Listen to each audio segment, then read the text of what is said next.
Whiskey friends, far and wide, we are LIVE live.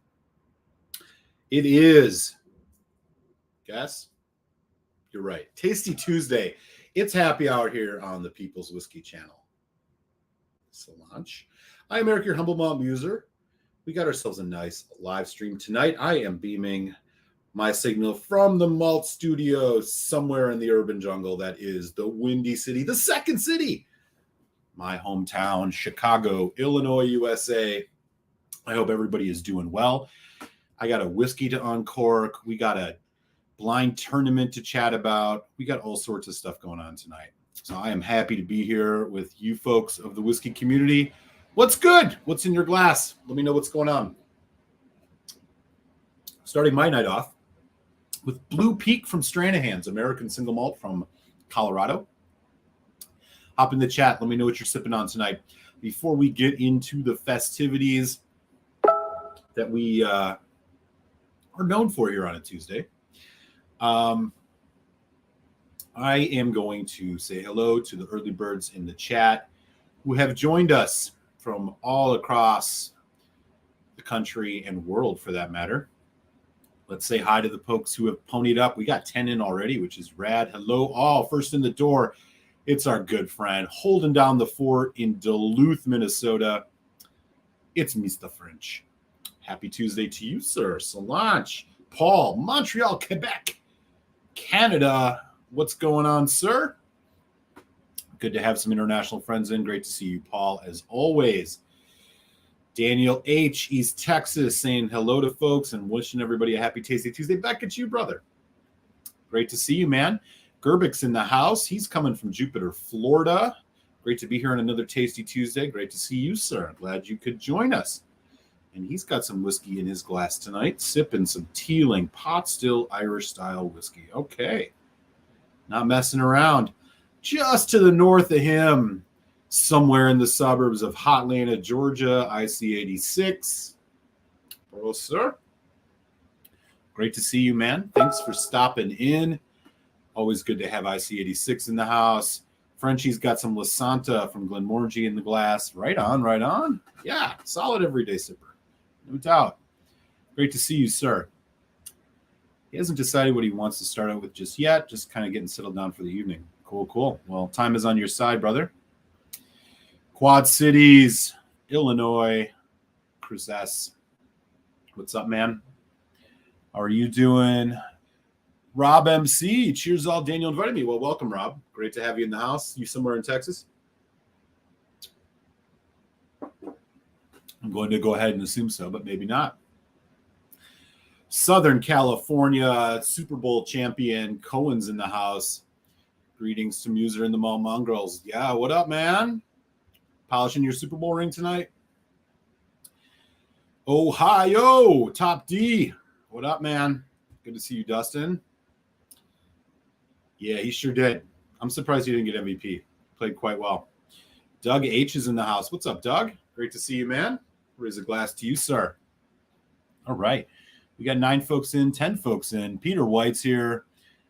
Beaming his signal from Ontario, Canada. Great to see you, man. Pittsburgh, PA, says Rob. All right. Pittsburgh's in the house. Steel City. Top Shelf's got some Stag Jr. in the glass. Right on, man. Not fucking around tonight. Top Shelf says, I'm still dreaming of seeing those again. Cheers to Mr. French. All right. Great shit, y'all. Good to see everybody. We got 12 in. This is great. Let's kick things off in style. So a couple things to chat about. So first and foremost, as you all know, if you saw it, the blind rye tasting, one rye to rule them all 20 rye challenge finals dropped on Friday. I'm sorry, on what day is this? Sunday, 2 days ago.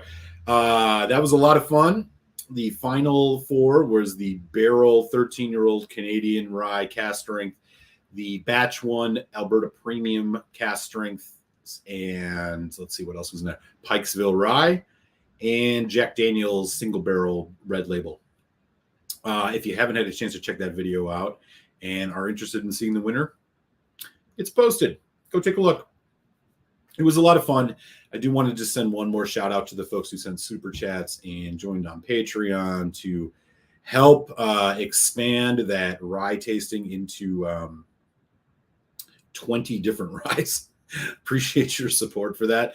And I'm definitely going to be looking at another opportunity to do another one of these kind of blind tasting lives again. It was a lot of fun. And I didn't totally embarrass myself, which was great. Bullet Rye did not win. Sorry for the Bullet fans out there. So that video is live on the channel. Go check it out.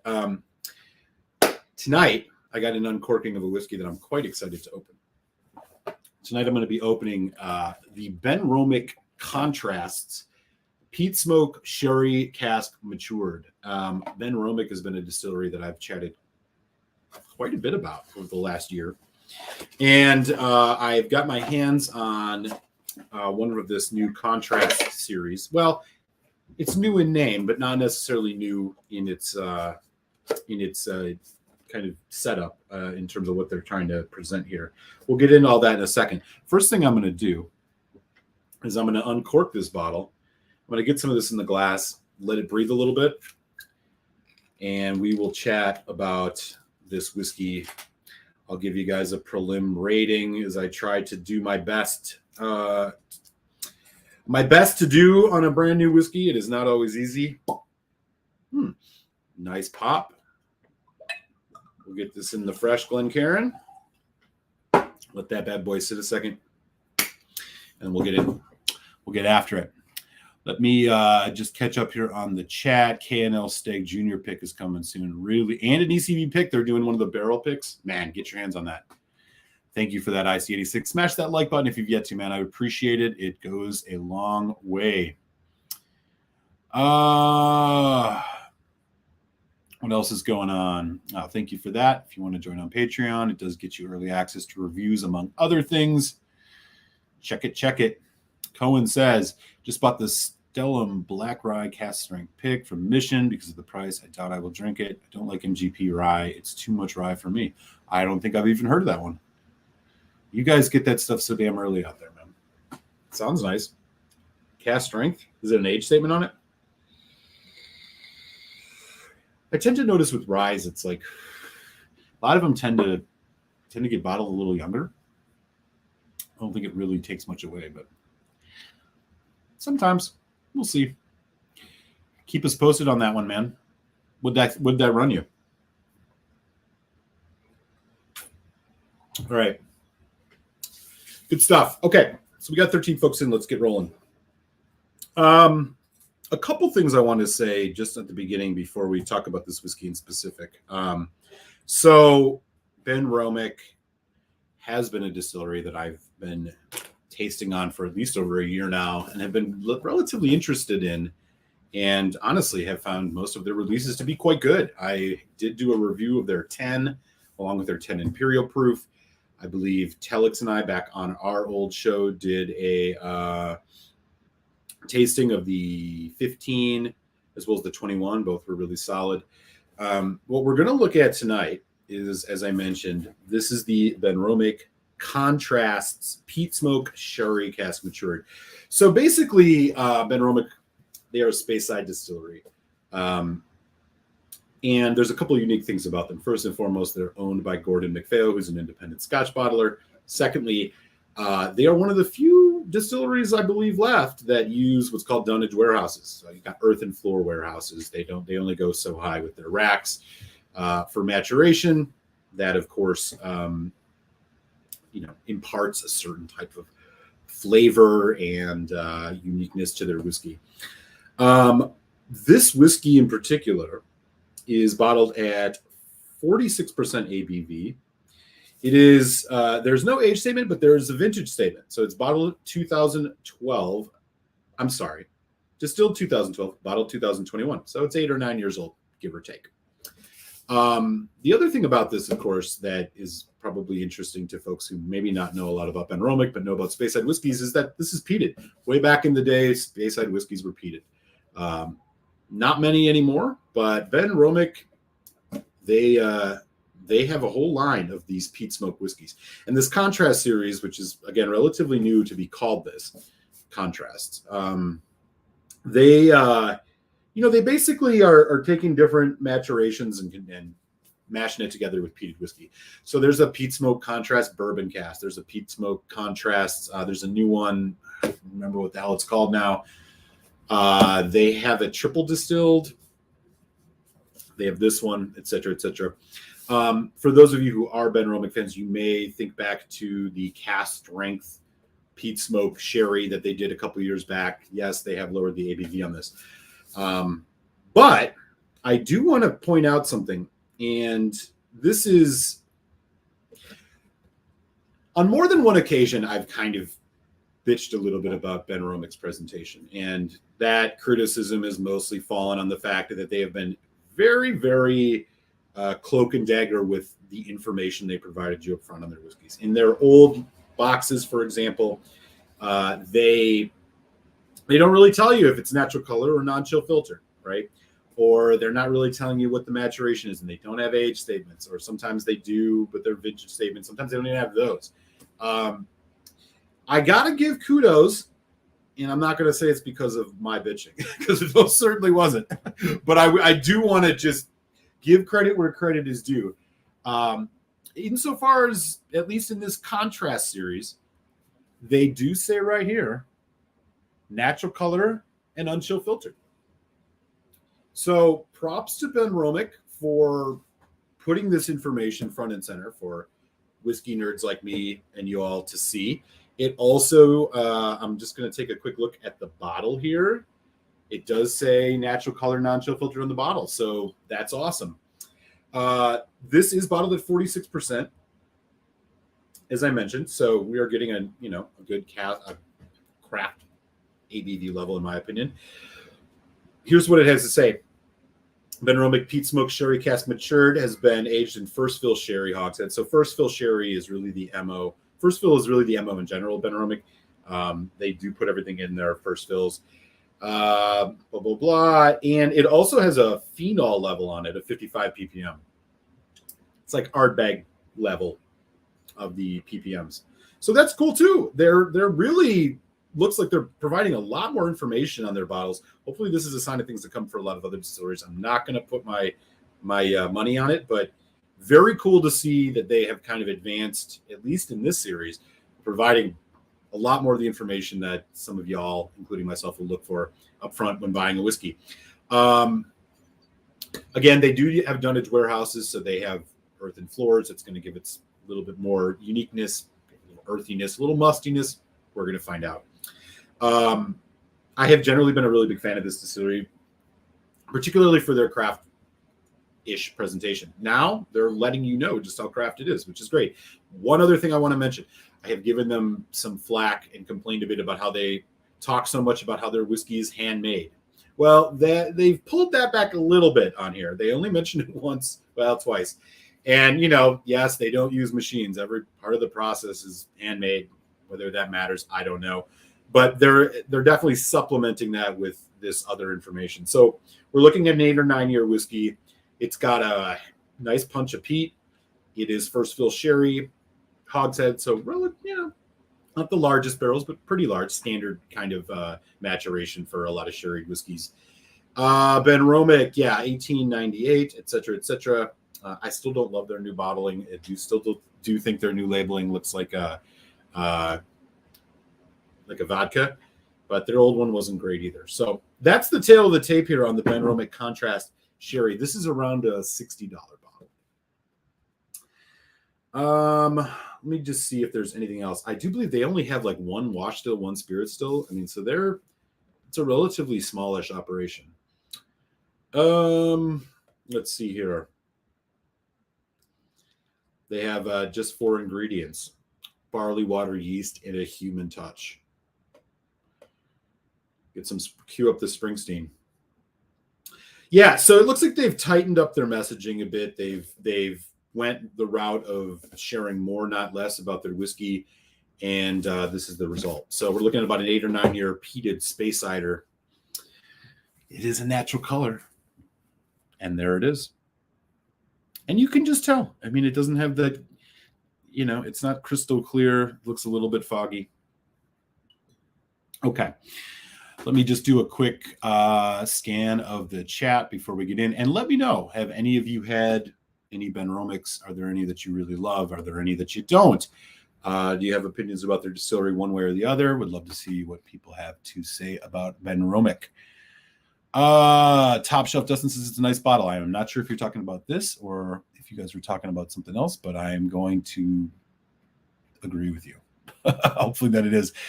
Northern California's in the house. Donner Pass, what up? Awesome, man. Great to hear. And again, thank you. I did get your samples. I will be letting you know, probably do another live stream this week, unboxing your samples. So thank you for those. All right, some crosstalk. Cohen, Still and Rye, $50. No age statement, but Mission knows. Okay, that's gas strength, store pick. Sounds about right. Sounds like a good bottle. Traded a Springbank 12 for Ardbeg Black CR, and let's just say it's a fairly disappointing bottle. I thought the Black CR was okay. The limited release was not at all. It had no finish on it whatsoever, but I thought the CR was actually kind of good. But I know I'm a little bit in the minority on that. The Scorch was pretty solid too. The committee release. Cohen says new Ardbeg is out. 200. That isn't, it's sadly a good price. You're talking about the fermutation. I'm going to try and stay away from it, but if I see it, my will is weak. I want to do my best, though. Props to them for having an age statement. Yeah, that Ardbeg, right? It's a 13-year or something like that. Good for them. Yeah, 13 years old. Right on. All right. Okay. Top Shelf at Mall Missouri. Yeah, but Springbank 1257.1 was one of the best 12s I had in the last 4 years. That's not the one that had the burgundy in it, right? That was the 56.1. I wish they would just put the batch numbers on there, but it's, 57.1. I wonder if I have that one. I don't know. Good to know, though. Has anybody had that new one, by the way, that's like the 100% bourbon cask? I'll be really curious about that one. Okay. Peter White says he bought the Macallan Harmony today for trade reasons only. Interesting. I actually tasted that on Super Bowl Sunday. A friend of mine was gifted a bottle. The cacao one. I will say this. It is definitely not worth the money. So trade purposes is the right move. It was good. It was better than most NAS Macallans that I've had, albeit that is a relatively limited list, maybe a dozen or less. The chocolate was nice and complimentary. It was young. It tasted young. It drank young. Man, a 12-year-old age statement on that even would really just do it wonders. But I can't imagine it was much older than that. At Mom User, yes, you're right on that. The 57.1 was the heavy first fill bourbon. Oh, okay. So that is the newest one. Interesting. Okay, well, that's good to know. Okay. All right, folks. So here we go. Benromach Contrast. This is the bottle one more time. Peat Smoke Sherry Matured. On the nose. Let's check it out.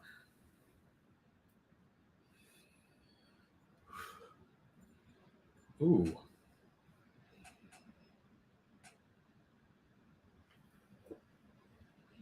I'm sorry. I was wondering why this smelled off. This is the wrong whiskey. This is the whiskey. Take a look at that. This is the actual one that we want to drink. I was like, where's the peat? Oh, yeah. Oh, wow. Okay. So this has a fresh, almost grassy herbal kind of peat to it.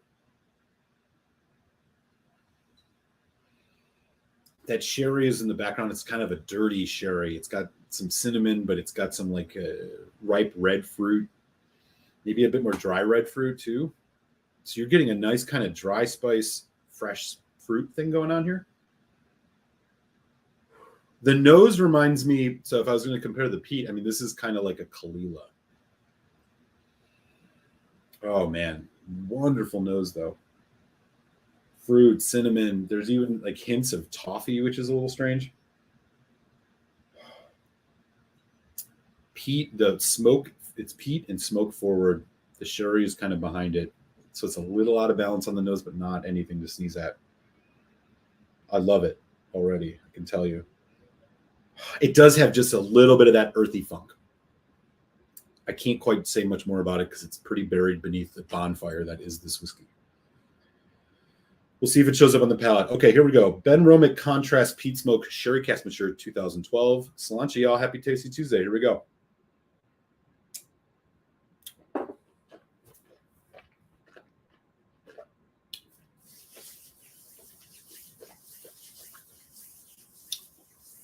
Ooh.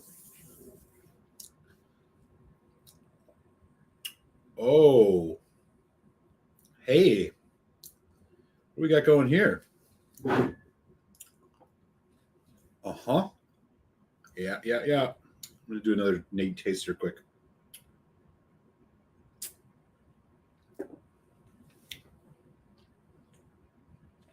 Oh, man. Oh, this is... Okay. Right away, if you're a Benromach fan and you're like, oh, why did they drop the ABV? It's not the cask anymore. This drink's really nice for a 46%. This has a... I mean, it's an above medium kind of when it comes to viscosity. This has got some body and some oiliness to it. Creamy, but also aggressive. Elements of kind of sweet wintergreen smoke. A mintiness, yeah, very much. The peat smoke is in full effect here. A lot of smoke, a lot of peat. It's got the effervescence. Then that sherry comes in, and it is like a creamy raspberry strawberry jam. Incredible amount of toffee caramel, which doesn't make sense as a first fill sherry. I just don't for it to be this prominent, but it is here for sure. Slight ashiness, but it is rounded off. It is a nice long finish, vanilla, almond, marmalade.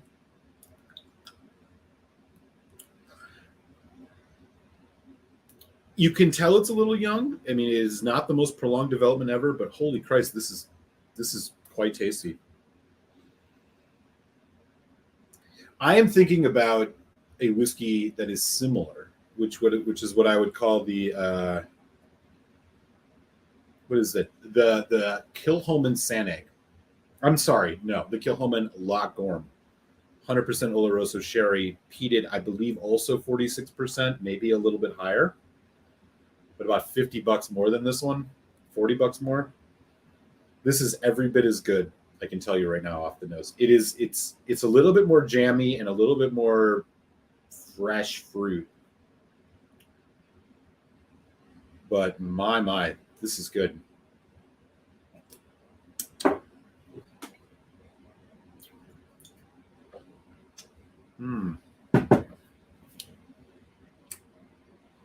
Oh, no.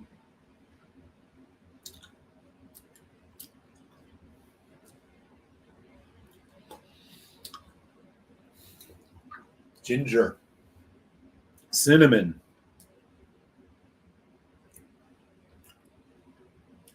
What a nice finish on this. This finish, it's got fresh peat, the effervescent notes. It's got an earthy smokiness that is not overpowering, and then you just get this nice creamy orange, ginger, cinnamon, and then fresh kind of raspberry strawberry jam thing just riding through it. And then these hints of toffee, which are just weird. Yeah, I'll tell you right now, this is a good whiskey. This is good. It's checking all the boxes that you look for. The price on this is not going to break your bank. Again, $65 maybe.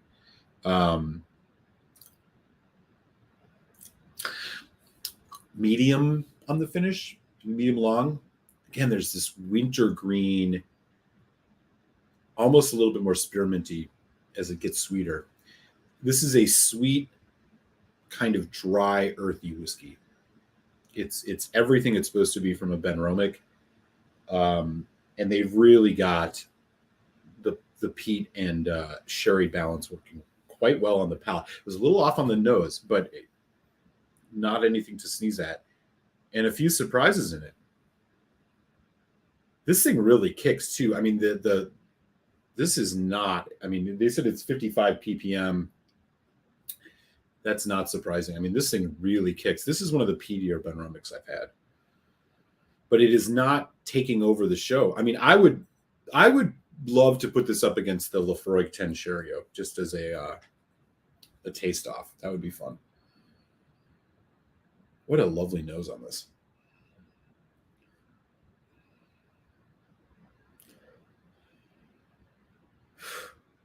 Man, there's even a bit of a honey glazed ham kind of thing. Maybe now. Let me take that back. It's more like clove, like smoked or clove. What's the ham called that they put the cloves in? I don't know. Wow.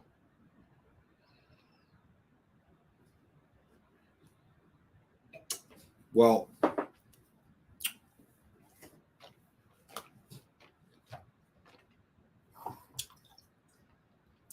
the thing that I think I'm really enjoying the most about this is that it's not as drying as I initially tasted on the first sip. It's actually got some nice surprises on the palate, and it really seems to be balancing out a bit of a juiciness with this kind of ashy smoke. Oak spice to some degree. There's even hints of like dark chocolate coming in now. I mean, I'm still riding this. I said medium on the finish, more like medium long. Let's try a couple drops of water. Again, 46%.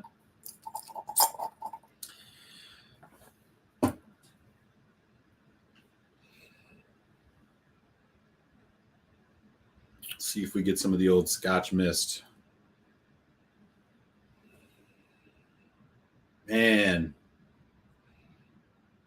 I'm digging the nose on this.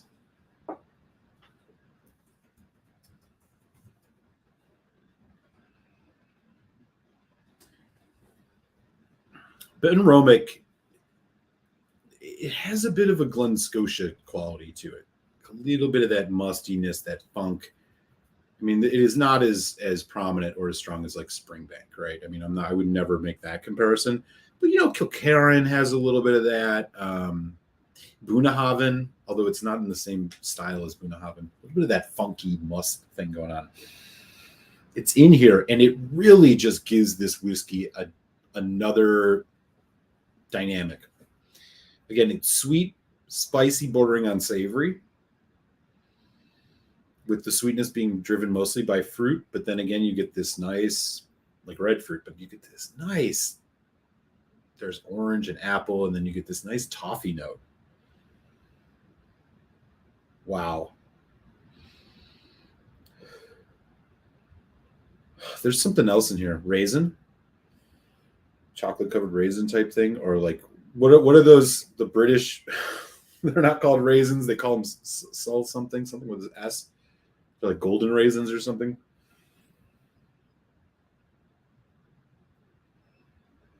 Man, I want to get it. I would just love to smoke a cigar with this. Sherry and peat.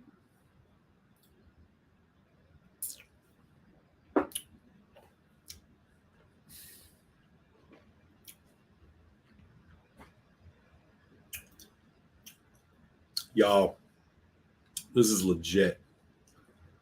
The only thing coming out at me that I really would like strike it for is, again, it just does. The development is just not as long as you'd want it to be. You'd love to see it extend a little bit more, but I mean, this is an 8 to 9 year old whiskey, very characteristic of Benromach, to be honest. A lot of these whiskeys they put out leave a little bit to be desired in terms of the palate development, but $60, $65, even $70. This is I would say buy this. I've had some of the other peat smokes, more on the bourbon side. This First fill sherry is their wheelhouse. This is a well-crafted whiskey. It is at a good price. It is presented with craft. I'll be honest with you. This could very easily fall in my top 5 of the year. I'm not impressed with this. That's how this is beating my expectations, and I had relatively high expectations.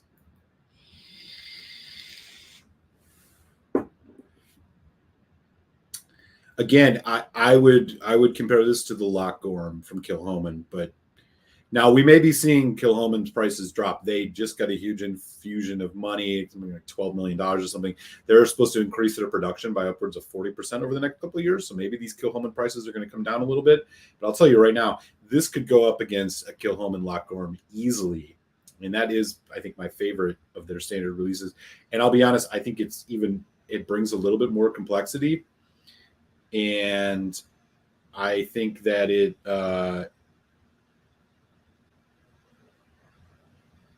I think it actually is like, it might even be better.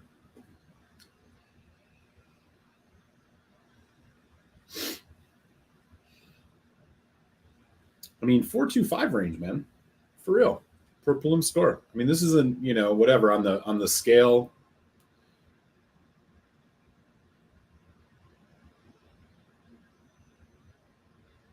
Fuck. Maybe in that 91, 92.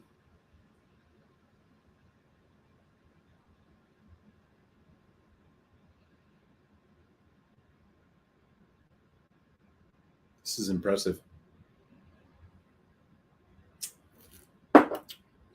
I'm pretty stunned.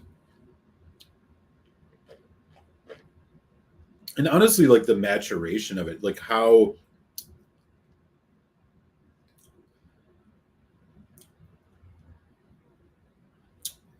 much complexity it has. You just wish it was like a little bit longer on the palate. I'll sit at 4. I'll sit at 4, but this is a good one, man. Benromach contrast peat smoke sherry cask matured. This is good stuff. All right, let me catch up on the chat. We got 19 folks in, which is great, man.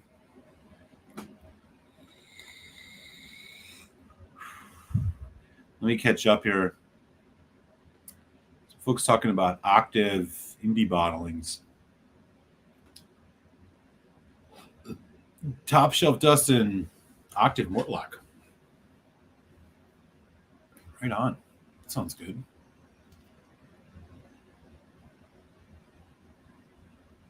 Yeah. Yeah. Frog 18, man. Killer stuff. Indeed. This is really good. This is really good stuff. Chef Dustin McAllen cast strength was 65 or 10 years ago. I should have bought a case or two. Which cast strength? You're talking about the classic cut or pre? Yeah, in the old days, right? User smokers every once in a while. Yeah, every once in a while. I'm not above it.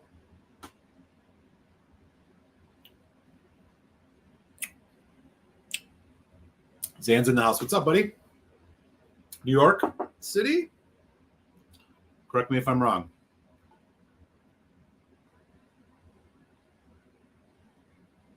Yeah, the cigar malt. No. I'm not gonna. This isn't gonna turn into one of these like, this is what you should pair your cigar with. Just every once in a while. But this one, sherry whiskeys, I really do enjoy with the cigar. Peat, I don't know. It's ash on ash. I don't know if you get quite as much out of it. I am not the person to speak on that, but I'll tell you right now, this just makes me think about it. That's for sure. Vincent Garzon, hey dude, I feel love here. What's up, Vincent? How are you? Jesus is feeling love here. Oh my God, is Jesus's. Ooh, I'm assuming the wrench got this guy. Hope you're all right, man.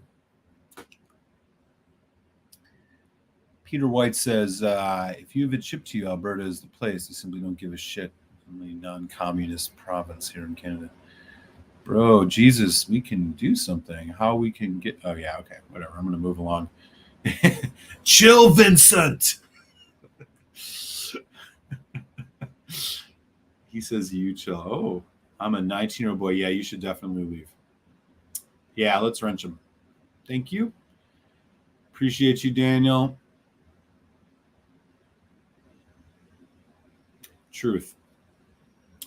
Carol Shields. Ooh, we got a Russian in here too. Okay, and the Russian bots. Where are y'all coming from tonight?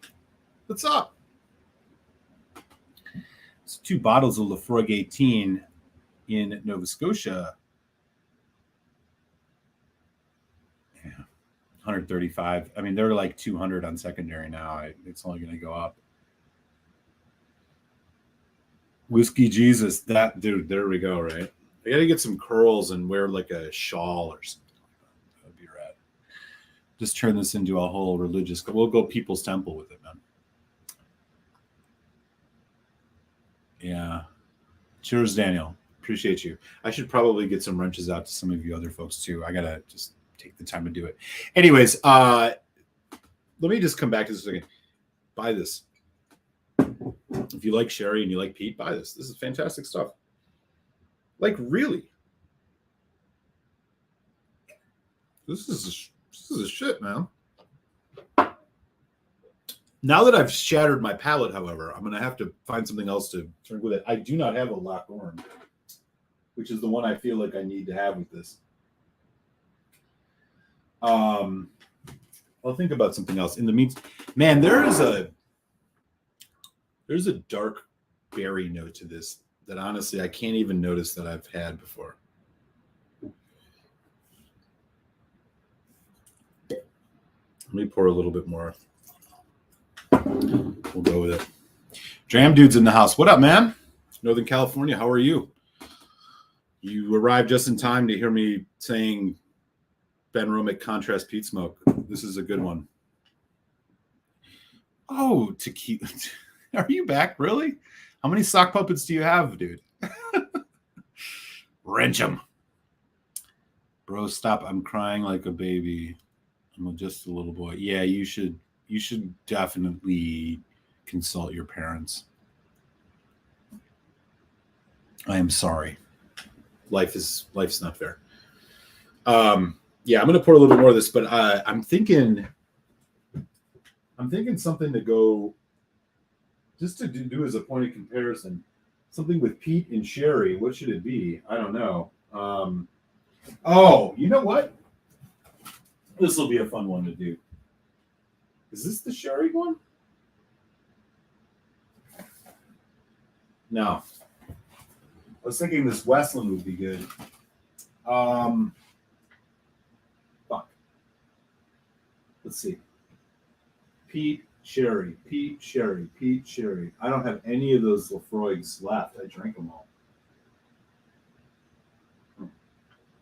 Oh. Well, this will be close. Let's try this one.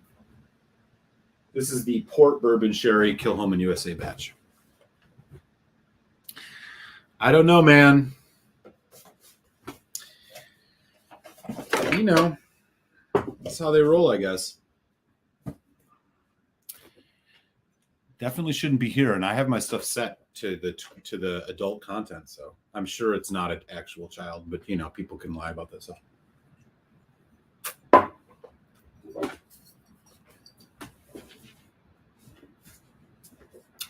Sadly, I do not have a Loch Gorm, but I'm telling you, this Benromach contrast peat smoke sherry is Loch Gorm territory.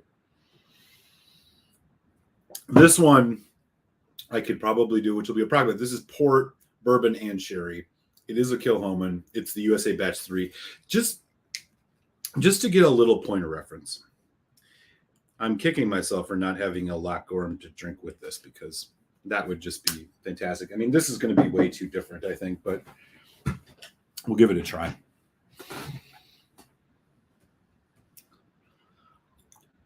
Yeah, well, he's sleeping, man. Dude was on some shit today. Causing problems. Shocking, right? Top shelf dust, and I'd be down to be Whiskey Jesus. I don't know, man. I mean, if this hair goes any longer, I'm basically going to be that by default, right? Yeah.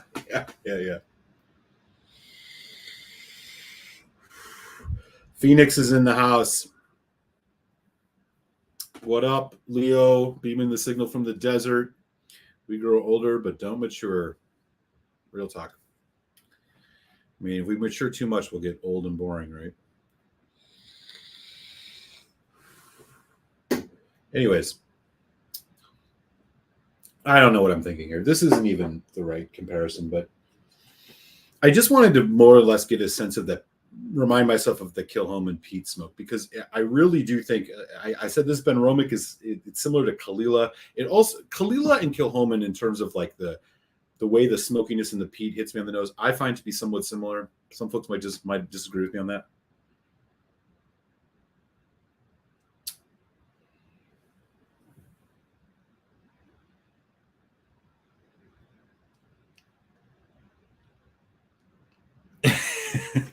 Oh, Riz, both. Hands up, for sure. Oh, I don't know what happened, but you're good, man. Always good, brother. Always. Oh, that's a smart idea. Okay, I'm gonna listen to the wrench's advice. Daniel, you should probably take over. I'm gonna commit a party foul and just y'all didn't see that. I don't care. Okay, good idea. So this is the Glen, the Compass Box Glasgow Blend, limited edition, single Marion cask, 49%. Which, by the way, these are awesome and relatively cheap. I'm gonna pour this. This will be a good comparison, I think. Yeah, I don't recall. Is this all Kalila? I think it is probably. These Marion cask ones, not just the regular release is solid, but these Marion casks are just awesome.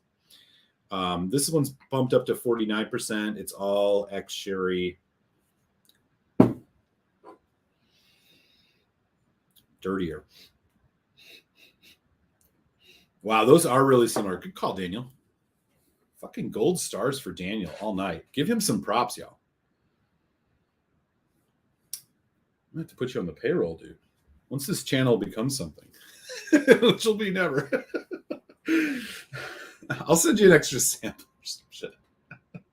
Love you, dude. Thank you, man. I appreciate you handling the petulant child and all of that. Okay. Man, I'll tell you, this is so good. I love young peated sherry whiskeys like this. They really just, when it's more fresh fruit than it is necessarily all kind of older oxidized cherry. I mean, and I'm not hating on that, but I just love it how the freshness of the sherry balances and kind of works together with enough of the peat smoke. Like they just go together like wonderfully. And again, if you ever see these single Marion cask versions of the Compass Box Great King Street Glasgow Blend, buy it without hesitation. This is like a $40 bottle. It's really, really good stuff. Did he really just say that? That was good. How long is the sherry maturation?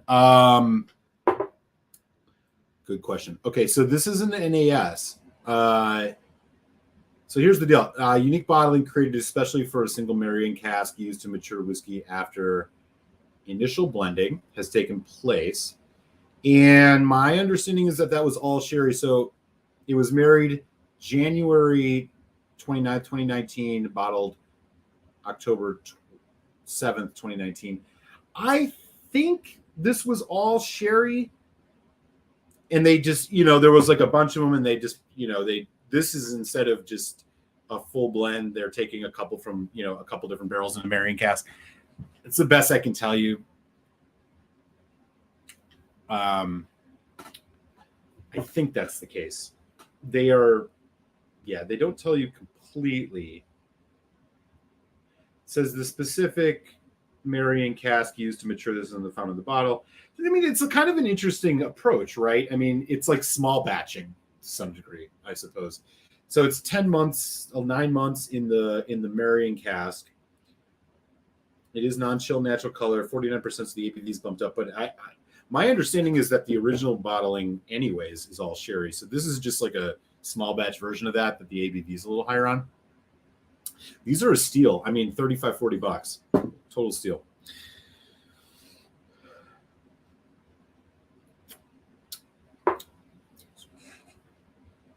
Lighter on the palate. A little bit more aggressive. It doesn't have the earth tones. It doesn't have the depth. Yeah, not at all. It doesn't have the depth of the Benromach at all. But again, fresh, that fresh first fill sherry. You do have the piece of the peat on this is not nearly as strong, but it is an interesting point of reference to really contrast, pun intended, how the contrast peat smoke sherry is kind of something a little different. Let me cleanse the palate here. Again, single Marion cask. Buy this, definitely, if you like sherry and peat. It ain't going to blow your mind, but it's a really quality, everyday sipper type whiskey. About $35-$40. This Benromach, though, the age, the leathery notes, the complexity.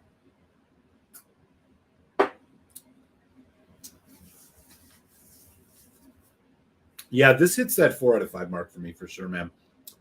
I mean, if you know, and that equivalent in the 900-point scale is like for the Benromach. I mean, we're talking. This is an 80, 90, 91. I can't ever be that precise. So yeah, I'd say 91, 92 on this. I mean, really, price considered. You're getting a quality whiskey here. It just the one thing that you're not getting is, man, if you could just extend that development a little bit longer. I think that's the only thing that the contrast peat smoke sherry could use. We'll see how it goes. We'll see what happens with this as we go along and it gets oxygen. But I'm telling you, this is another really good release from Benromach. If this is a distillery that y'all haven't really been checking out, I implore you to. They are really good. If you like Springbank, if you like Glen Scotia, you like something that has a little bit more of that province to it, a little bit more kind of old school vibe. You like the dusty kind of matured quality to it. Benromach is killing it with that. And their 10-year-old at 43%, I'm telling you, punches above its weight. Their NAS organic punches above its weight, which is another in this contrast series. Their 15, which you can still get in that $70 range here in the US, it massively punches above its weight. And their 21, which is something that's also relatively inexpensive in that 130, 140 range for a 21-year-old, also good. They're just putting out good whiskey. And to see that they're now telling you that it's non-geofiltered natural color, it's at 40. I mean, this is what you want to see. They're doing everything right. So cheers to Gordon MacPhail. This is a fun distillery, man. It really is. They make quality stuff, no doubt. And something worth keeping an eye out for if you like that style. If I was going to compare it to any other one, it would be Glen Scotia. I mean, this is more in the Glen Scotia style than anything else. But man, I'm impressed. I could nose this. It's just such a good nose. I could sit here and nose this all night. I won't, but I could. Yeah. 4 with upside out of 5. I'm telling you, buy that bottle. Okay.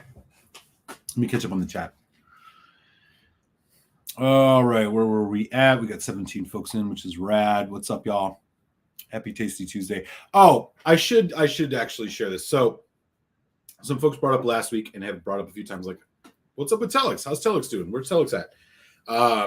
He and I did chat after the show, well, the day after the show last week. He's doing good. He has been doing some home renovation and had some other stuff going on. He's got sick, not COVID.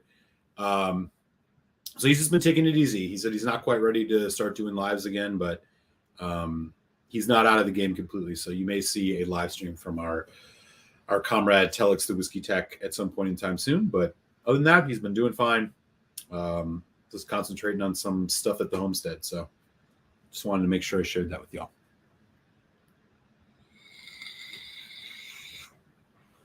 Yeah, for real. Have you ever has anybody else had any of these Marion cask versions of the Glasgow one? Man, good stuff. Potomac Wine and Spirits, who will ship to anywhere in the U.S., has them, by the way. Go check it out. They are in D.C., and they're also just great.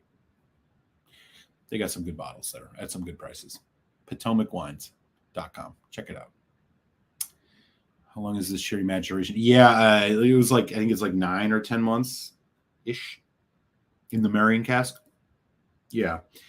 So, I mean, I guess it's kind of like a small batch approach, right? Something like that. Does that make sense? Like a blind at Jesus. Ooh-wee. Hey, it's fun. I'm glad we got a couple trolls in tonight. Why not? Or at least just weirdos. Assorted weirdos. Food Quick just reviewed that the other day. Peter White looks heavily sherried. Carnmore. Oh, I must have missed that. Yeah. Los Angeles. It's our good friend James Chang. What's up, man? Thank you for all the funny ass cat videos that you were sending me on Instagram, man. Those are great. How are you tonight, buddy? Good to see you.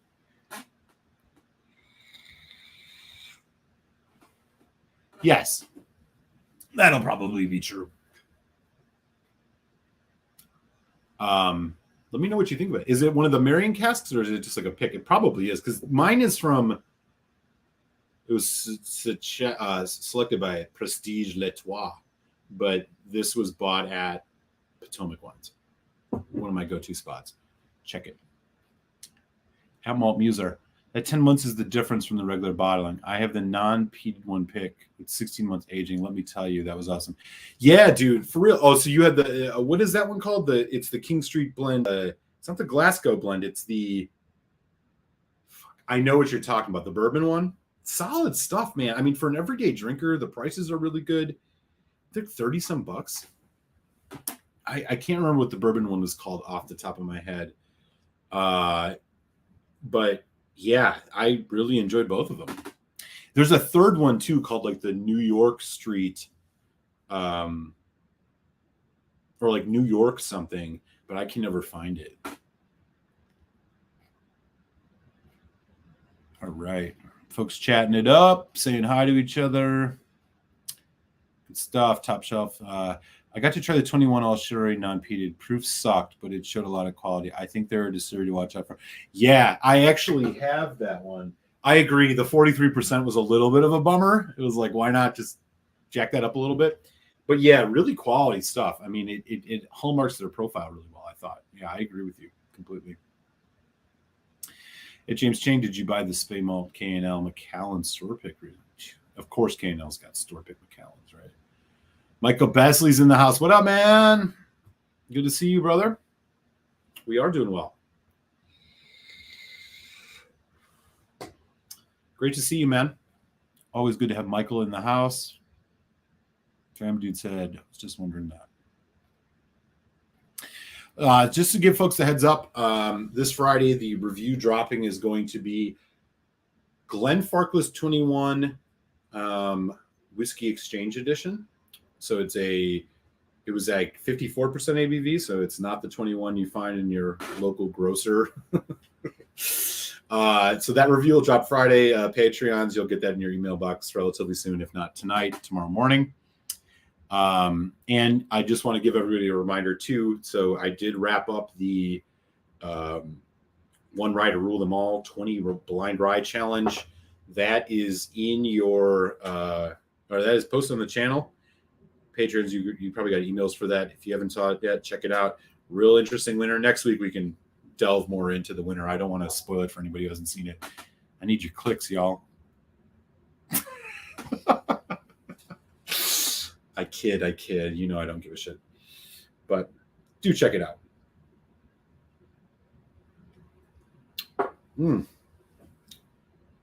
God damn. I'm going to just keep coming back to this. Benromach, Contrast Peat Smoke Sherry Cask. This is a divine whiskey.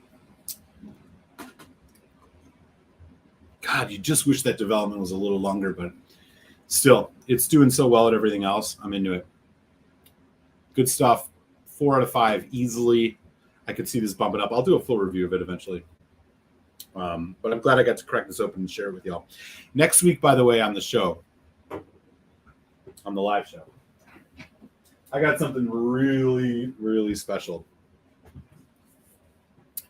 Amroot Spectrum single malt. Some of you may remember the trouble Compass Box got into for adding staves to their spice tree. And the Scotch Whisky Association came down on them. Said, you can't do that. You can't put other staves in there. That's not Scotch whiskey. Well, Amroot's from India, so they get to do whatever they want. And this one has got, so basically it's all in ex-bourbon, and then they put it into a custom barrel, which includes, check this out. So it sits in the level 3 charred American oak, and then it goes into a custom barrel with staves from French oak with slight toasting, ex-Oloroso sherry, and ex-PX. Ex-Pedro Jimenez. Amroot Spectrum. We're going to check it out. I am beyond stoked to open this bottle. I was going to do it this week, but I was just pining to open this Benromach. This is going to be a really, really fun bottle. So we're going to uncork this next week on the show. Of course, I'll have that posted up a few days in advance so folks can pay attention to it. But yeah, that's going to be a lot of fun. Okay. 24 folks in. What's up, y'all? Happy Tasty Tuesday. Yeah, we had a really good whiskey. We uncorked a really good whiskey. You missed a couple Russian trolls and whatnot. I agree with you on that. They are good. I'm gonna go wake up Winston so you can do it.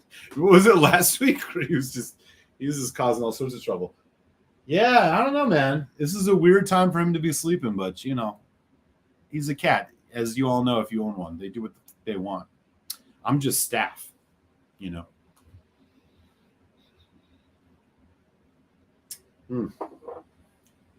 damn. What I really think the whiskey that I'm going to have to compare this to eventually is, I have a private cask from La Maison du Whiskey in Paris of Aaron 11-year-old sherry. I think that's going to be the one that gets compared to this. So maybe we'll check that out at some point in time down the road. All right. What else is going on? Andrew Page, what up, Jersey? Hey, everybody. Finally able to pour a drink. Kids would not go to sleep tonight. What's the EBV of the Benromach? 46. 46, non-chill natural, man. Peated sherry Benromach, good stuff.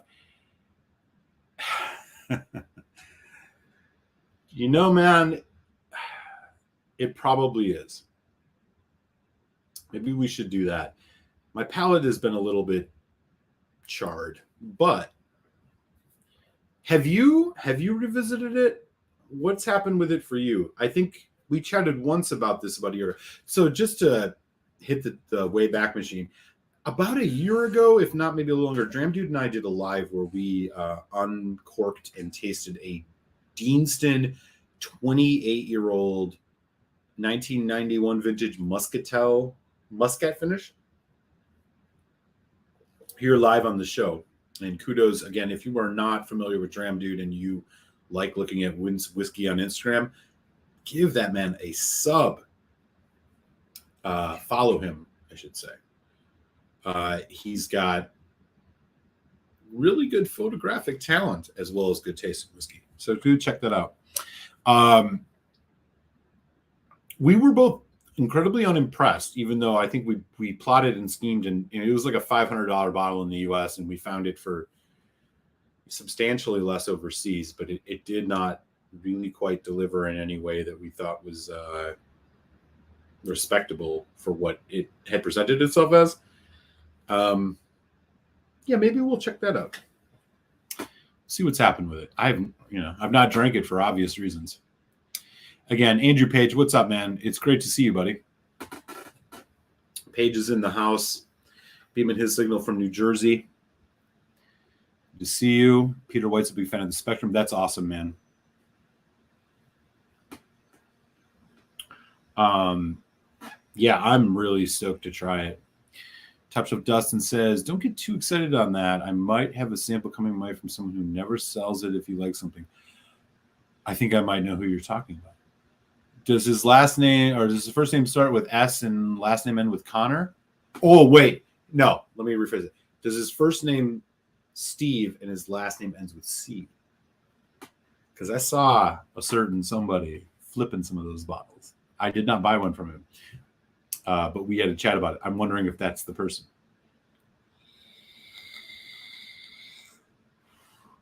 I'll be curious about that. Lottery deadline already passed for Michael Besley. I bet the Emery picks are way better than the Spectrum at K&L. That's very possible. It's been so long since I poured a Springbank 10. Very good at 46. Yeah. Yes, they are. Yes, they are. Beaming the signal from India, Delhi, India. It is our good friend, Kapil. What's up, brother? Great to see you, man. Always good to have Kapil in the house. Great to see you, brother. All right. Milkman's kid disappear here with a new name and love for scotch. What's up, man? Great to see you, brother. Awesome to have you in the chat. All is well, dude. All is very well, and I hope it is the same with you, man. I'm not gonna lie, I do kind of like the new name. Always good to have you here, man. Glad you could join. Edmond Muser. Yes. yeah. I could tell you a little bit about that. Yeah, I bought two. I got two at a really good price, and I sold one to pay for the other, and then basically I'd seen him flip one, and then I jacked my price up a little bit and flipped it, and it still went. And then he was selling them at the same price the next batch he had. So I was like, "Hey, Steven, what's up? You gonna go for that $290 on that now, huh?" He's like, "Oh yeah." He did not mention whether or not he loved it or not, so I'll be interested to hear. Too funny. I'm glad you're getting a sample though, because it sounds amazing. All right. Just trying to catch up here. Okay, cool. All right. Yeah, Dram Dude, man. I'll tell you what. Let me just reset my palate. I need something with. Here we go. Stranahan's Blue Peak. This is what I was drinking earlier. I did do a full core range Stranahan's tasting a couple weeks ago, which was a lot of fun. This Blue Peak, 43%. I think it's sherry and bourbon. It's 43%, I believe. It's pretty good stuff. I like Stranahan's. I got all four of their stuff. I think it's better than the Diamond Peak, which is twice the price. Yeah, let's do it. I'll get this waiting in the wings. We'll check out that Deanston again. Why not? Dram Dude's in the house. Do you have it handy, brother? If you do, let's give it a day in court. This is one of those bottles that I have found myself sending samples to people just because it really did not nail what it should have. Okay. We're at the 1 hour mark. I need to take just a second and go take a quick. So sit tight, y'all, and then we will get into the Deanston.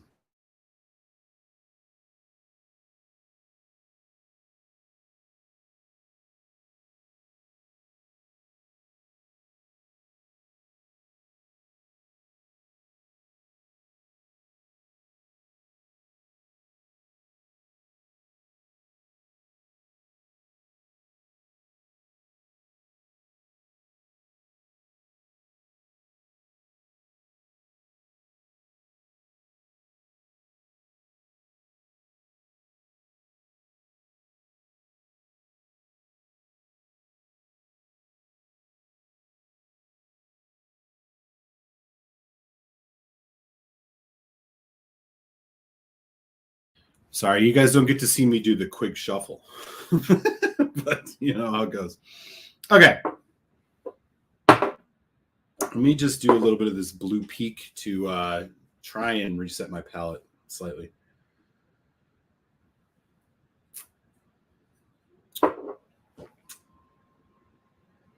Mm-hmm.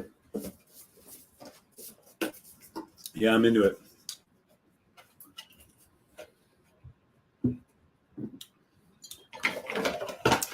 Now, I am not going to let this sit for 28 minutes because, you know, whatever. Okay. This is our glass. Got a freshie over here. Okay. Again, so I'm going to shamelessly plug the video from probably about a year ago. You can find it on the channel where the one and only Instagram legend Dram Dude did join, and we both had an uncorking drink of this bottle. Deanston, 1991. This is 45% non-chill natural color. It is a 28-year-old single malt Scotch. It is, I believe, finished. Yeah, what is it? It is finished for 2 years in Muscat Sherry. So, I mean, it's about a $500 bottle here in the U.S., which I think is absolutely. I mean, that's a lot of money to roll the dice on a Deanston. I'll just put it to you that way. And I don't think it lived up to the hype. It has been a while. I have poured a lot of samples for people, but I've not drank much of it myself. So we'll get into this. We'll give it a taste. Deanston is a hit or miss distillery for me. That's not necessarily a bad thing. But they just, I remember I had a 17 organic PX that I thought was going to be really good, and it just missed the mark. It really wasn't that great. Conversely, I had a cast strength 9-year-old or 10-year-old red wine Bordeaux, which was in my top 5 whiskeys of the year back in 2020. I mean, they're just kind of all over the place. And they're one of these distilleries that's got a finish for everything you like, you know, like Tomatin or Glenmorangie. It's like, you know, anything you could think about finishing a whiskey in, you'll find one from Deanston. And I don't think that precludes them from being a good whiskey. I just think they're a little hit and miss. And unfortunately for this one, this is probably one of the bigger overpays I've ever made, expecting it to be good, and it wasn't all that great. So I'm going to let it sit for just a minute. Let me catch up on the chat. We got 24 folks in, which is great, man. What up, everybody? Happy, tasty, frickin' Tuesday. All right. Yes, back at you, sir. At Malt Muser. I mean, he had like 5 or 6 bottles of it. So I guess, yeah, right? If you can roll the dice and you pick up a bunch of bottles and then it doesn't work, you can flip it, that works. But that's a bummer. Good to know, though. Leo says, hey, Erik, I took your advice and ordered a bottle of the Paul John Christmas from Remedy. Oh, you made a great decision, sir. They're selling them for like $70, which is cheaper than I even got it for. Paul John Christmas Edition 2020 was my runner-up for whiskey, World Whiskey of the Year last year. It is a fantastic pour. It was above 4 score for me. Leo, keep me posted on what you think of that, whether in the chat or hit me up at malt.muser@gmail.com. Dude, that is such a good whiskey. I have another bottle of it. It's the best one that they've released in the U.S., I think, by a mile.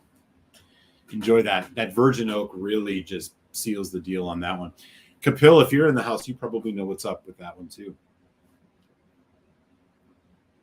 All right, what else is going on?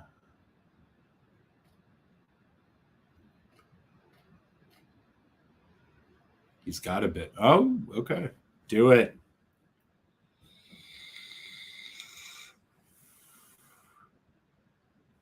I mean, at some point, this whiskey is going to become amazing, right? Oh, I have not had the cream sherry thing. Can somebody tell me what that means? I read about it once. Like what is like the cream sherry? There's a. It's not seasoned oak. God, I wish I could remember what the hell they said. I've never had anything that's been defined that way, but I read about it. If you wouldn't mind, if you know off the top of your head, sharing what that is, I'd love to know. But I've heard good things about it. At Mom User, he wasn't just selling the bottles, he was also selling samples. Shit. Little Lebowski urban achiever. Damn. Okay. That's good to know. That's good. I'm glad I flipped the other one because it paid for the one I'm going to drink. Peter Witt says, I got 3 Diensten bottles, 2008 Bordeaux 10-year PX CS and the Palo Cortado and all 3. Dude, yeah, the 2008 Bordeaux, that's the one that I actually still have some of. That was in my, I think that was number 4 in my Whiskeys of the Year 2020. That bottle's fantastic. Now, they have since released a 46% version of that, which I've not had, but I can't imagine it will be as good. That is a really, really good bottle. I have not had the other 2, but I completely believe you. I mean, they do have some stuff that's really, really damn good. Milkman's Kid. Yes, the Virgin Oak is one of those punch above your weight, sub $40 bottles. That really, they're really good. Yeah, I would recommend grabbing it for sure if you can get it. That's a good everyday dram. It's not gonna, blow your mind, but really good stuff. Really good stuff. Okay. Mostly some folks chatting crosstalk. Hey, what up? Another good friend from Pittsburgh. We got 2 Pittsburghians in the house. Is that what you call yourselves, Pittsburghians? How you doing, Whiskey Ace? Good to see you, man. I don't know if you saw my comment. I did see you ask about what Jack Daniel's rye was in the finals of the Blind Rye Challenge. I got back to you on that. I hope you can find it. It's so good. Ridiculously good. Andrew Pages could just be me, but it seems like there are way too many. Yes, exactly. Like Glenmorangie or Tomatin. It's like they gotta finish for everybody, which always makes you a little bit suspect. And yeah, I've been hit or miss on decent. Just out of contrast. So I have a couple. So I have a 23-year-old Oloroso Diensten here that I've not yet opened. This is 50.2. That one Bordeaux that I mentioned, I still got like half a bottle of, thank God, because that's so good. And then I have a distillery bottling from them. It's called the Union Exclusive. It's organic Fino, 54.8. I got a couple of them, but again, there's been some that I've got that I just didn't think were that good. Again, the 17PX organic, which I just thought was guaranteed to be a home run. It was bottled at I think almost 50%. It was weak, subpar.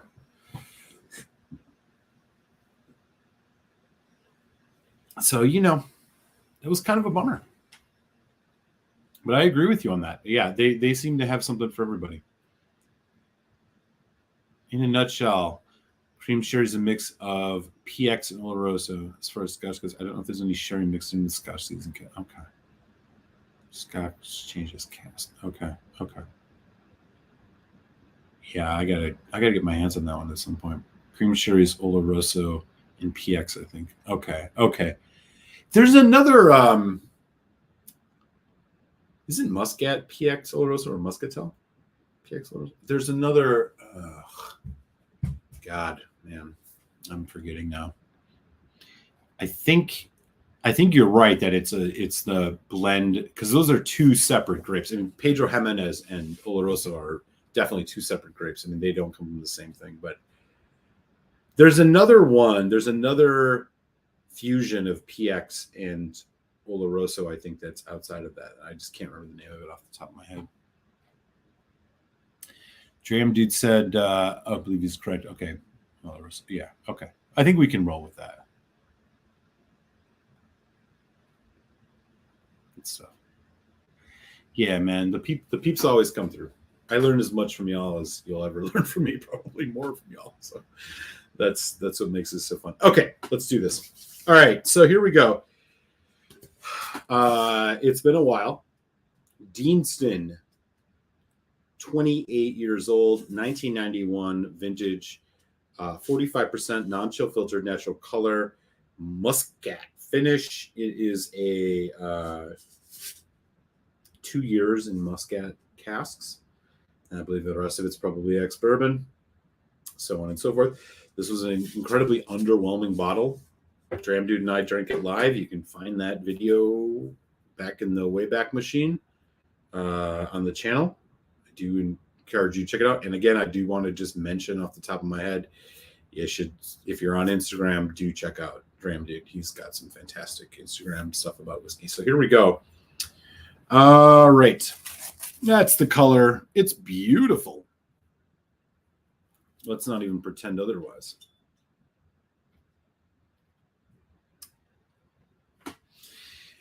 I think if we think back to like it was simpler than it should have been. Like it just didn't have the complexity we expected.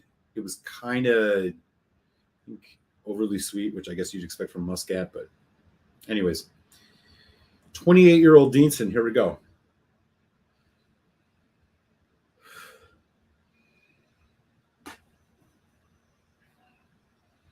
Nice nose. Approachable. Refined.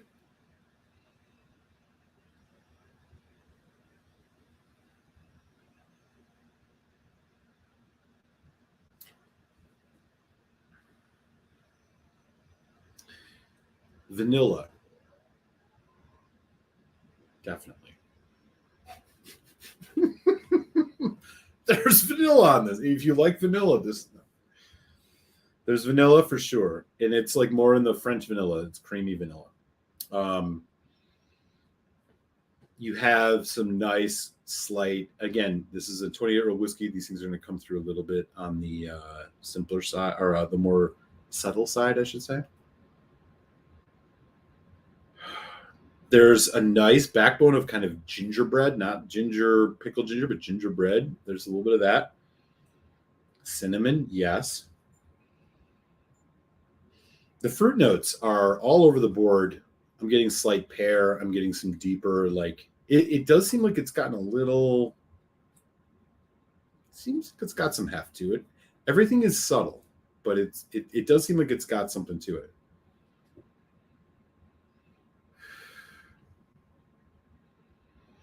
Dram Dude. Oh, cool. I just saw it. Overripe fruit. Yep. And then there's a link to that video. If anyone wants to grab it, it's in the chat.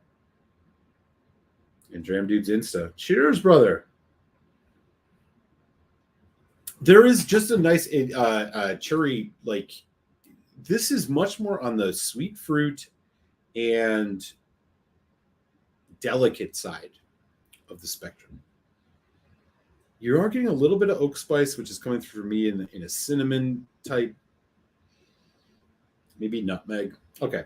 All in all, the nose is nice. It's very, nothing is overpowering anything else. There's hints of tropical fruit.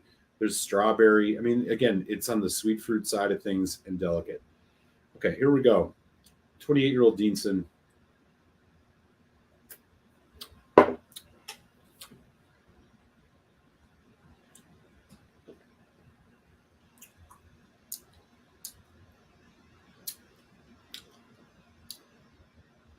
Again,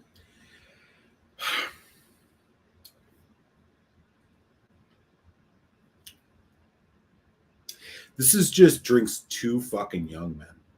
It just drinks too young. Let me do one more sip.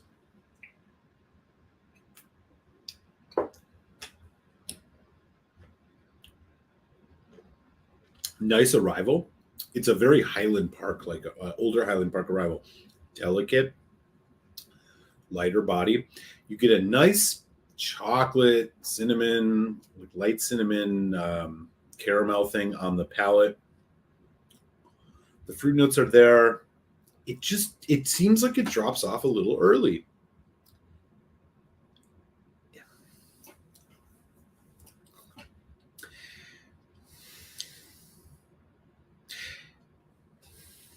Man, there's a nice yeasty kind of sourdough bread note to this.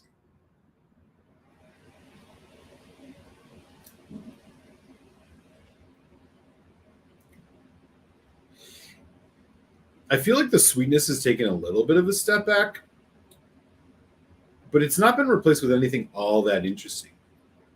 Again, the finish is monotone. A little bit of oak, a little bit of a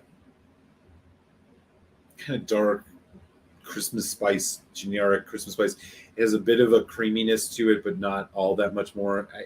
Again, this is better than I think it was. I think it was overly sweet when we first drank it, Dramdude and I. But I'll tell you right now, again, at 28 years old,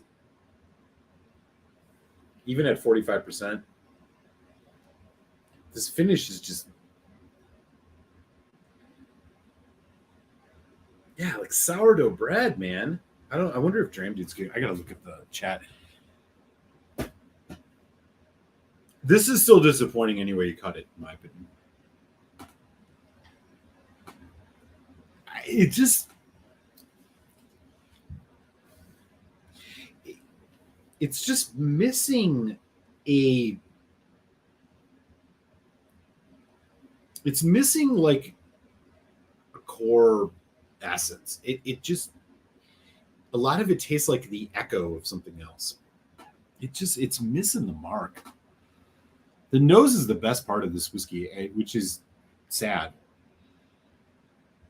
Does anybody know the difference between the difference between less expensive scotches and more expensive ones that are the same brand, aside from age difference? That's a great question. There's a lot of things to look for. ABV is an important thing. Many times you'll see cask strength versions that are not going to have age statements. So you're expecting a younger whiskey, higher alcohol. More alcohol means more flavor, yes, but that's not always a good thing if it's very young. Age statements give you a barometer. I would say, the other things to look for, and again, the unfortunate thing here, and this is where you need to make the internet your friend, is if you see something interesting, you're going to want to Google it to see what it's matured in, because sometimes they will not tell you. Sometimes it's all a bourbon matured whiskey. Sometimes it's a hybrid of bourbon and sherry. Sometimes it's sherry. Oftentimes you're going to have to use the internet to try to get those answers, because unfortunately you're just not, they are not going to disclose it on the bottle, which sucks. Age is not the, it's the penultimate indicator maybe of quality. I don't know. I think the most important thing is always cask quality, and that's just something you're going to find from trial and error. I would just lean heavily, bring your phone with you whenever you go shopping. If you see something interesting, look at Whiskey Base, look at other places, try to figure out what it's matured in. Sometimes it will not tell you. Generally speaking, younger whiskeys, peat tends to perform a little bit better-ish, for lack of a better term. Usually as you get older whiskeys, it'll move from first fill casks to more refill casks, and that's because you want the subtlety of the spirit and the age to show through. There's a lot of variables. There really are. But I would just say in general, age statement, ABV are important. Use your internet liberally to try to figure out what the maturations are. If there are things that you're interested in trying, a good way to approach it as a beginner. If you're in a liquor store and you see a whiskey that's okay, I'm going to use Glenmorangie La Santa as an example. It's 43% ABV, so it's above 40. That's a good thing. You got sherry and bourbon going on in it. Okay, it's going to give you a little bit of an interesting dynamism. It's a good way to look at it.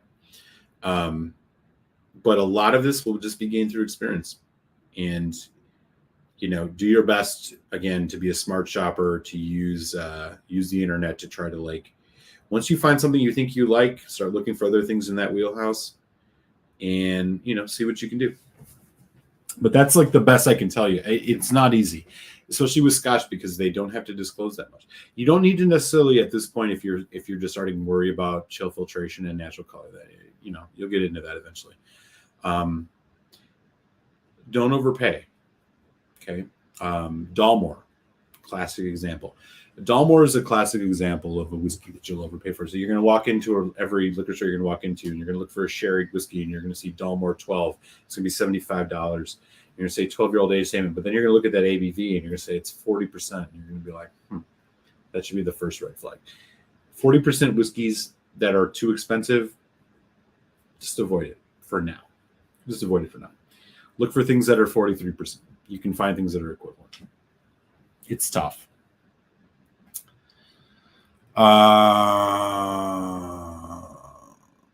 Let's see what else is going on. Yeah, yeasty is a good call. Too short for right. It does have a kind of sourdough bread thing, right? I mean, I'm sorry. This is disappointing no matter how you cut it. And I don't. How many bottlings did they do of this? I think they only did like 5,000. Fucking joke. Zesty citrus finish. Yeah, no doubt. It says it has something of an oilier, fuller body. Where? I can name 10 whiskeys that are oilier and more full bodied than this. This is 28 years old. Oops. This is an oops whiskey. It just could. It's not bad. It just should be better for what they're trying to charge for it.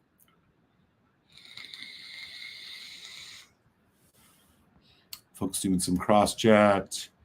Maybe I'm getting a little sour wood on the beam now that I think of it. You're drinking this Muscat too? Seriously, right? It does have a little bit of that. You're right. Worth it? No. I already bought it, so at least it's getting better. Totally, man. Totally. Yeah.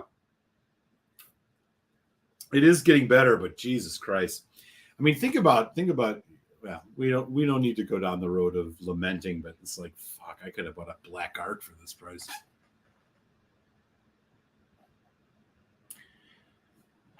Better us than you, hey brother. Good to see you. Indy's in the house, coming from Vancouver. That is correct. Yes. And, more alcohol means more flavor. But there are some caveats, of course. If it's too young, if it's all new make spirit at cast strength, that's not going to taste very good. It's just going to be a high potent version of what young spirit tastes like. But really, at minimum, I mean, when you're starting out, I would, if I went back to myself when I was first buying whiskey, trying to taste stuff, I would argue, don't go below 43%. Unless in some absolute fringe cases. But even then, try to stick with try to set a benchmark. I will only buy things at 43% or higher. And eventually you can move on from there. I would also liberally use your smartphone to look up maturations. Whiskey Base is a great place to see kind of what people think about it. Don't necessarily need to go with what everybody says, because ultimately you want to taste it yourself. But when you're spending money, stick with 43%. In the US, that's easier. There's a lot of classic single malt scotches in the UK, which are 43% here in the US, that are 40% there, which is a real bummer. But try and stick in the 43% range as a good starting point. And from there, you can kind of, find the things that you like, make sure you kind of figure out what the maturations are. Yeah, I'm having tons of trouble with what casks and if they're charred, et cetera, et cetera, et cetera. Yeah, and yeah, it's really unfortunate. And it's expensive. Let's be real. So yeah, I would just start with small goals, man. 43%. I'm going to buy 43%. Age statement is a plus. Again, I wouldn't worry too much about color or chill filtration, especially if you're kind of just starting out. I don't know how far along you are, how many scotches you've bought, but you can worry about that soon enough. But right now, just try and stick with 43 percenters, because I think that's a good barometer of at least minimal quality. It's crude, but go from there. Maybe some other folks got some ideas too. The community here will definitely share. Yeah, I think that's pretty true. Thank you, sir. Yeah, it's COVID hair. I'm 2 years in. I have not cut it in 2 years. Not at all. Not a trim. Nothing. This is 2 years. I don't know how much longer we're gonna be able to do it though. I agree. 6-year peated Ben Nevis is excellent, although heavily sherry probably helps. Subject, of course, and sometimes more of an A+ range. Yeah. Plus, Milkman's Kids reviews can help with knowing the price too. Yeah. Yeah, my understanding, Erik, and all, thanks much. I'm sort of on the right track, and I'm looking for the best of the trades I like, but without buying everything. Yeah. I mean, and if there's a local whiskey tasting group that's not full of pretentious unicorn bottle only drinkers that actually care about trying to make things accessible, see if you can get in with them. I'll tell you what. If you want to shoot me an email, malt.muser@gmail.com, I'll put together a little sample pack for you of some things that I think you might like. Just let me know, of course, where you live, your address, all this, and what your, like kind of how many scotches you've had. Name a couple that you've liked. I'm gonna be able to put a couple things together for you, just to give you a couple tastings, to give you like a sense of maybe help with perspective or something like that. I don't know. If you're interested, just let me know, man. malt.muser@gmail.com.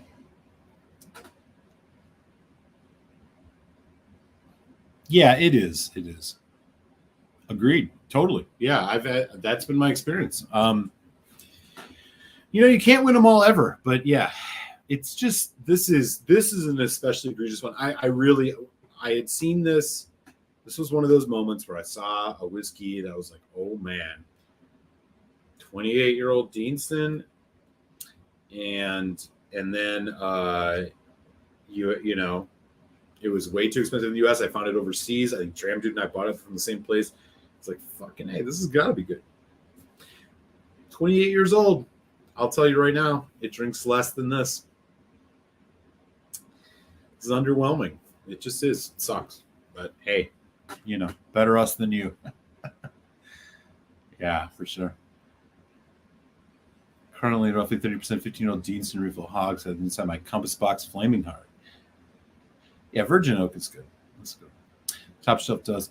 My comment on the higher alcohol was on the question of why prices differ, not on certain whiskeys. I agree with you to start with lower ABV, but I'd still go 46.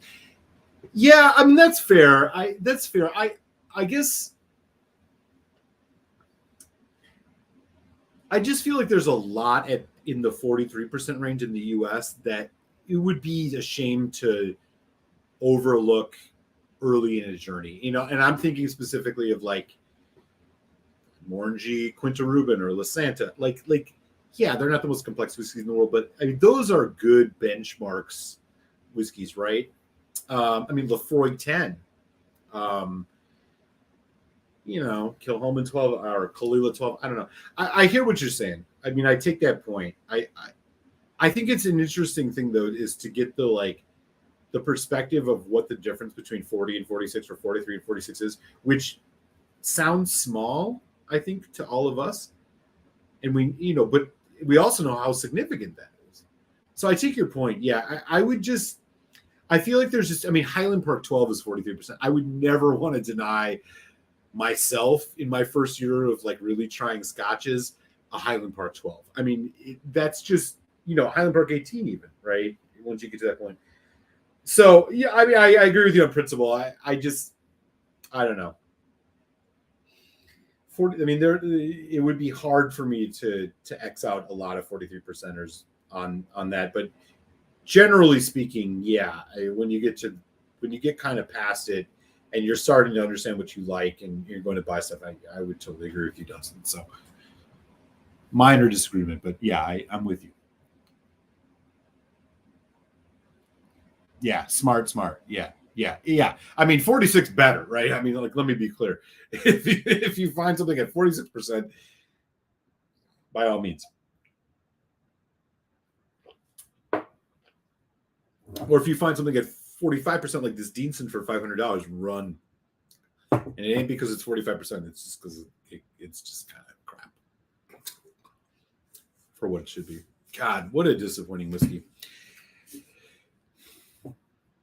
I don't know, man. Dram Dude, 275. I don't know. I mean, it clearly ain't worth the price, so I want to trash it. It's not bad juice, but fuck. I'm still not even going to gas this at halfway. I'm just going to, something's got to give with this whiskey. I had a similar experience with the review that's going to drop Friday, by the way, is a 21-year-old Glenfarclas 54.2% Whiskey Exchange exclusive. That will drop Friday for folks.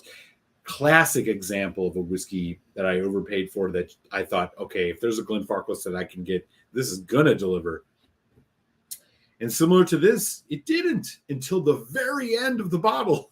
And so when I was doing the review and it was like, 0.25% left, I'm like, wait, this has suddenly become a decent, good whiskey. But then I'm thinking to myself, I'm like, nah, wait a minute, because everything else about this sucks. I had to take it into consideration. It was a little bit challenging. Zan says, do you have a specific age of whiskey that you tend to prefer? Is there a gold spot balance between character of the distilled? No, I personally don't. What I can tell you is like generally. So first and foremost, I think there are NAS whiskeys. While I don't love the whole NAS model, I understand it, and I think there are a lot of really good NAS whiskeys. So that said, put that aside. With Scotch, generally, I find the older it gets, the more delicate the whiskey, right? You don't want to water it too much because, I mean, you really are dealing with something that's more refined and the subtleties are important. That all said, for everyday drinkers, for whiskeys that I feel like you can really mess around with, put water on, but also drink neat, 15 is a really nice age for single malts, I find. I have found increasingly a lot of good 15-year-old whiskeys that are like more complex than the average whiskey, but they're not so delicate and refined. They kind of, taste different than what you expect. Those are good spots for me. 18 even, but again, I mean, we're talking about expensive. I mean, when you talk about bourbon or something, I mean, I'm more in the like 9 to 13 year range. Personally, I think that's the sweet spot. Scotch, it's different because I just think there's so many variables. But generally speaking, if you want the combination of kind of punchy, all factors considered, if you want the combination of kind of vibrant, punchy, youthful spirit, also with complexity and cask influence that gives it some refined frosting on top, 15 years is pretty nice. 18 can be good too. Although watch the ABVs on the 18s. Sometimes they get too low. And that's about where I would fall. That said, look, I mean, again, the not to be a statistics nerd, but this is a bivariate analysis, right? You got multiple factors with Scotch whiskey. But yeah, I would say generally speaking, you're going to get the most well-rounded experience of a distillery in that 15-year range. I'm thinking of things like Old Paltney 15, Glendronach 15, Glenallachie 15, Lagavulin 16, right? It's a good age to get that nice line between vibrant youth, barley forward punchiness, cask refinement, cask influence, subtlety of maturation. I don't shop that way, but I would say, I mean, I buy things much younger, and I buy things every once in a while that are older. But I would just say that generally speaking, that's a nice measuring stick. I hope that's helpful.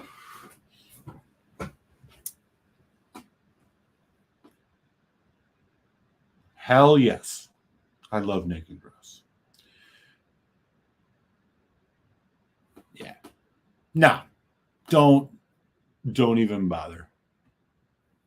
Don't bother worrying about that now. That you'll get into that later. Honestly, I don't think it's noticeable until you had, 75 scotches in your life, 100 scotches. In an ideal world, nothing would be chill filtered. Nothing would have fake color. That is not the world we live in, unfortunately. But I would say, yeah, not the biggest deal right now. I think ABV is something that's going to be a little bit more noticeable to a younger palate of Scotch about what's really going to deliver the flavor. Because you got to remember, I mean, Scotch is not bourbon. Bourbon inherently is a heavier dram because of the grain they use. And corn has a much more heavy flavor than I think barley does. Yeah, I mean, again, as I said before, I mean, I think 43 is totally reasonable. 46, of course, if you can find, is good. So good point, Indy. Top Shelf Dustin says, having started in bourbon, 90 proof was the gold standard. I think they have 44, 45, 46%. Yeah. Users. That's it. Back at you, brother. Cheers. Was hoping this bottle would turn the corner, man. It just doesn't. It just doesn't. Sometimes you just gotta call something what it is. It's just not that great. Okay, let me pour myself something else here. Because we're gonna keep going. Let's see.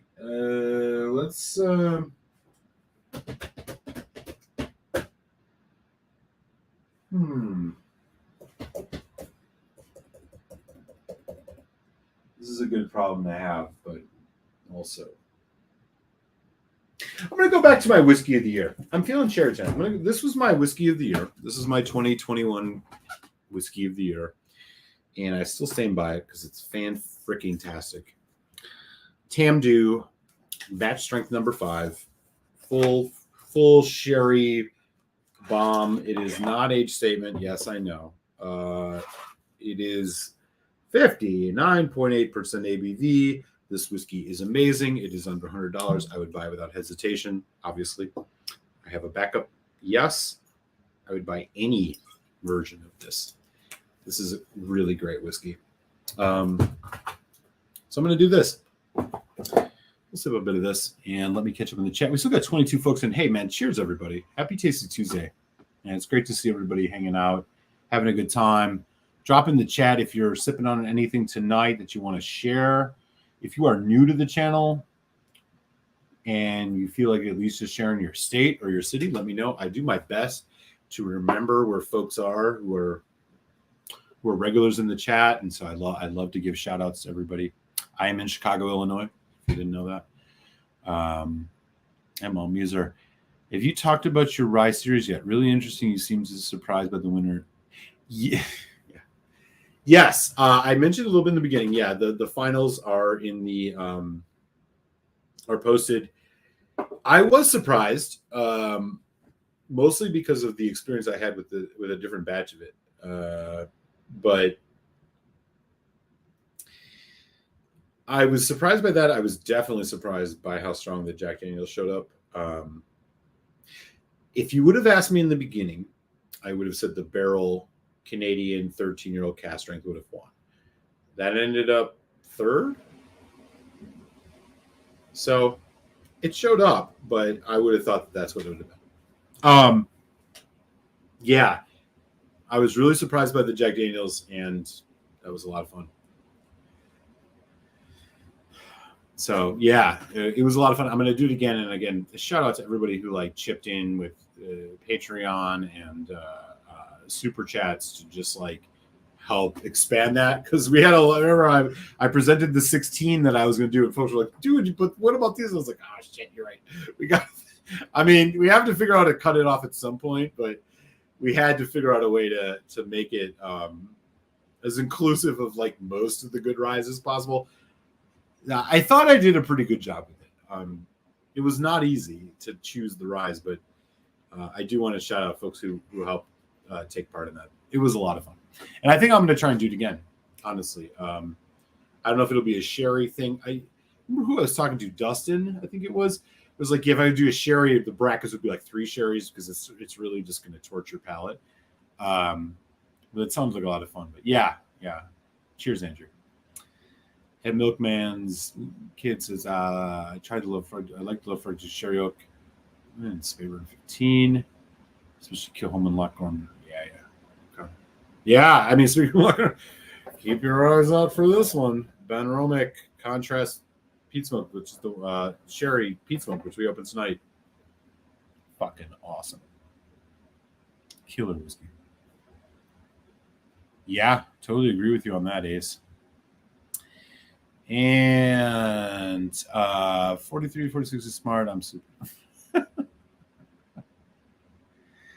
Indy says, skip this first to go straight for the cast drink glass, but drink better. Yeah, but I mean, there's some cast drinks I don't think are particularly all that fantastic. And you got to be careful with the cast drinks, I think, sometimes. But fair point.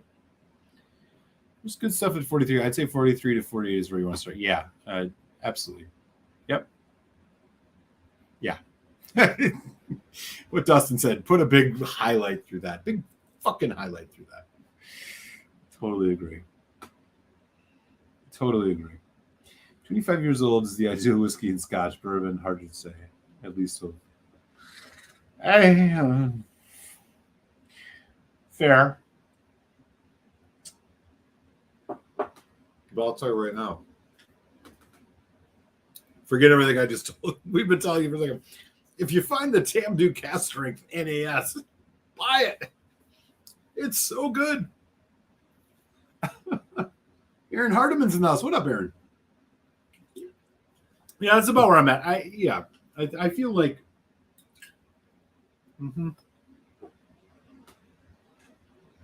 like right around that. Ooh.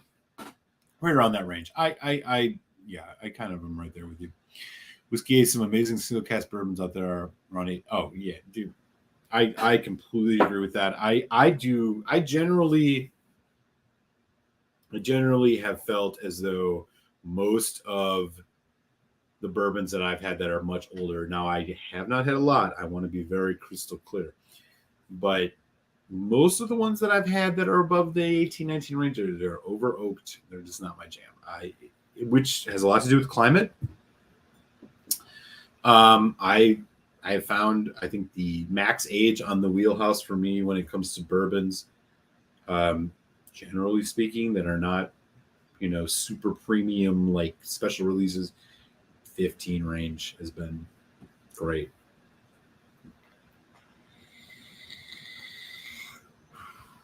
I got punch. I'm glad you like it. Now, Craig Alecky 13 is a different. That is a very unique single malt Scotch. Craig Alecky is very herbal, or not herbal, but very like. How would you describe it? It has a zestiness and a kind of old world punch to it that is very different than a lot of whiskeys. I agree. I mean, Craig Alecky is not an introductory whiskey, I would say, for anybody. So yeah, I'm glad you enjoyed it. What else is going on here? Okay. Folks are talking about some whiskey of those, but some random stuff on the map. Heaven Hill. Yeah. Okay, sorry. Dana says, I'm going to pour the Portrait OLC 10 or 01. Yeah, tell me how that is, dude. I don't know what to expect from that one. I have the MRC01 and the MC01, both of which are tasty, but I have not had the OLC. Keep us posted. Yeah, man, it's not easy to find. I believe if Peter White is in the house, he can confirm this. The barrel Rise are Alberta Premium, which wouldn't be surprising. It's great, freaking great. You can find some of these though. These barrel release at local liquor stores. If you're, well, I know you're in Pittsburgh, so it's a little dicey, but yeah, they're really good. Hey, man, cheers, dude. Whiskey Ace, Slaunch, man. I appreciate that a lot. Thank you so much, man. That's very cool. Oh, shit, and Daniel, too. Hey, appreciate you guys, man. That's super cool. Thank you. That really, you have no idea how much these things help, man. It really does. Thank you guys so much. Appreciate the super chats. Go rare 10 for 30. Yeah. I agree with you on that. Cohen's right about that, about bourbon.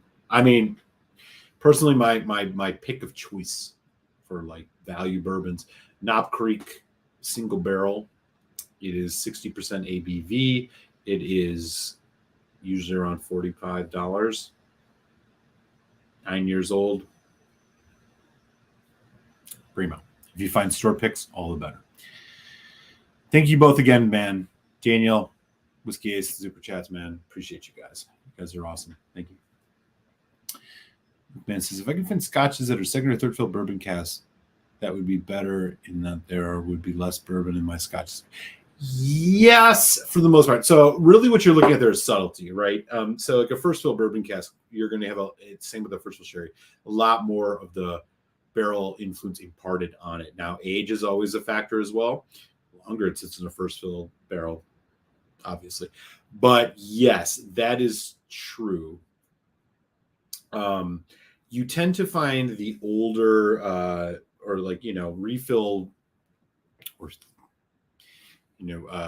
refill or X casks tend to be a little bit on the old with older whiskeys, but again, it really spans the gamut. There's no rule to it, but yes, that is absolutely true. If you find a young whiskey that's in X bourbon, X sherry, whatever, I mean, you're really going to look at something that's going to be profiling more of the distillate, the new mix, the spirit itself. Bruichladdich is a classic example of this. Look at like a Bruichladdich Classic Lottie, right? Very barley forward, very distillate forward. So I would say. Again, these are very, very general rules. There are exceptions all over the place. What else? Admiral Muser. I'm working on getting the PLA. I don't even know that exists, man. Yeah, we can swap. The MCO one, dude. Marsala. One of my favorites. It's awesome. The MRC is red wine Bordeaux. Also really, really good stuff. If a bourbon cask, mature scotch is second or fill, be less or more bourbon of the cask. Third fill will be less. Because what you're basically looking at there is like whatever's been in it has been in it multiple times. So the more something is in it, the more is being extracted out of those barrels. So third fill, you're talking heavily subtle. Third fill is, so rule of thumb, if it's first fill, they'll say first fill. If they say X, if they say it's X bourbon, X sherry, that usually means second fill. If it says refill, that usually means third fill. I know. Why can't they just be more explicit? That's just a very, very vague, over general rule. It doesn't necessarily mean like there are a lot of other variables going on, but yeah, that's generally the case. Admiral Muser, I've seen TMD batch drink $5.98 at local Total Wine. Fair price. Yep. I haven't been too impressed with the few sherry castings I've had going back to 6 and others. So here's what I'll tell you about the Tandu, and this is why it was my whiskey beer. Unlike Aberlour Abuna, first fill sherry, or the Glengoyne, which I find to be so over, like it's just like you're drinking sherry. This maintains some of its distillery character, and it has a level of complexity that I think is not found in again, I can only speak generally, right? I'm not going to overextend myself. There are a lot of Aberlour Abunas out there. I haven't had them all. But what I found most unique about this is that there is more going on in this Tamdu cask drink than just a big sherry bomb. This is more of a drier fruit sherry, so it definitely seems like it has a little more age on it. There's a lot of subtlety in this. There's a lot of cask or spirit. You can taste some of the actual barley notes in this. I think this is a very nice display of that. And that's why I think I would separate it from that. If you do pick it up, let me know. I'd love to hear your experience. But that's the best I can tell you in terms of contrast. Hey, Canada in the house. Sylvan, what up? Better late than never. You're right. Yeah, I'm still here. More of the Scotch distillate flavor. Okay, you were talking about the yeah. Cheers, Dustin. Yeah, you're absolutely right. Hey, Whiskey Nose is in the house. Hey, what's up, man? How's it going? Just to recap for everybody as we hit the 2-hour mark, the uncorking tonight was a very, very fucking good bottle. Benromach, contrast peat smoke, sherry cask, 46%, non-chill, natural color, 60-some dollars. Buy this if you like sherry and peat smoke. It's a heavy peat bomb with lots of delicious sherry and complexity. This is a damn good whiskey. I recommend it. That's the best I can tell you. Really, really good. I'm glad I got to uncork that tonight. Alpha Crown's in the house too. What's up? Best NAS sherry cask strength in the market currently, especially Aberlour and Glenargan. Are you talking about the Samdu? Yeah. Oh, well, because you said it.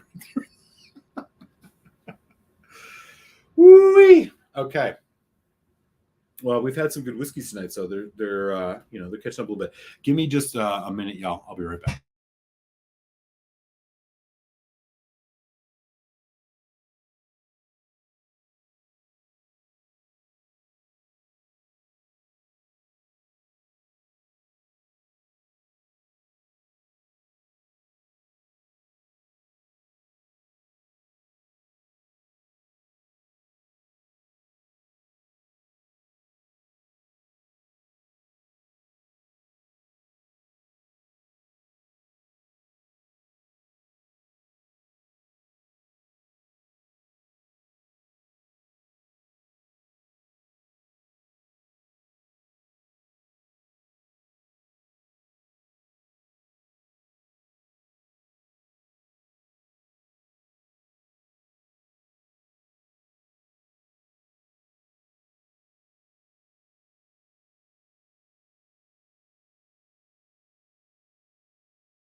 I'm going to finish this stogie off. This Tamdu is just too good. Hang on, I got to open the window.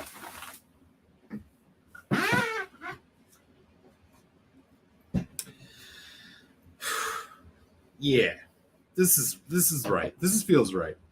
This is a Perfecto Garcia, medium bodied. Goes well with the sherry bomb. I'll tell you that much.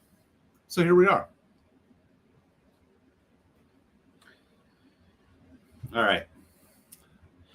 Let me catch up in the house. And the other thing I want to mention about this Tamdu real quick.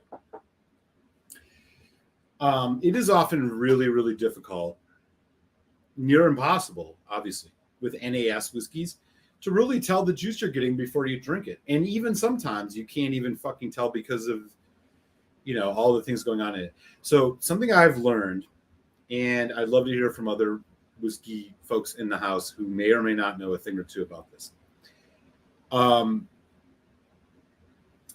When it comes to an NAS whiskey, especially sherry, the dominant notes you get off the sherry are a slight indicator of what type of aged whiskey you're dealing with. Okay. So if you're getting a ton of fresh fruit, right? But you can generally expect is that this is a younger whiskey because oxidization, particularly with a sherry whiskey, what are you going to get in the cask?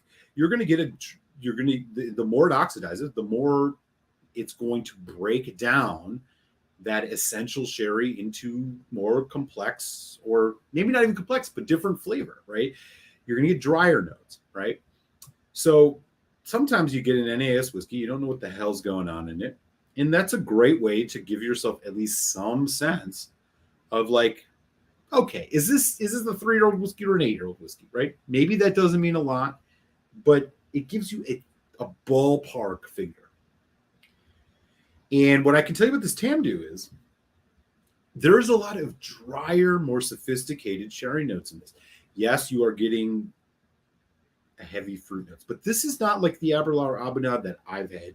Much fresher, or even more honestly, famous grouse. I'm sorry, naked grouse, which I love. But naked grouse is a very fresh fruit forward, young blended malt.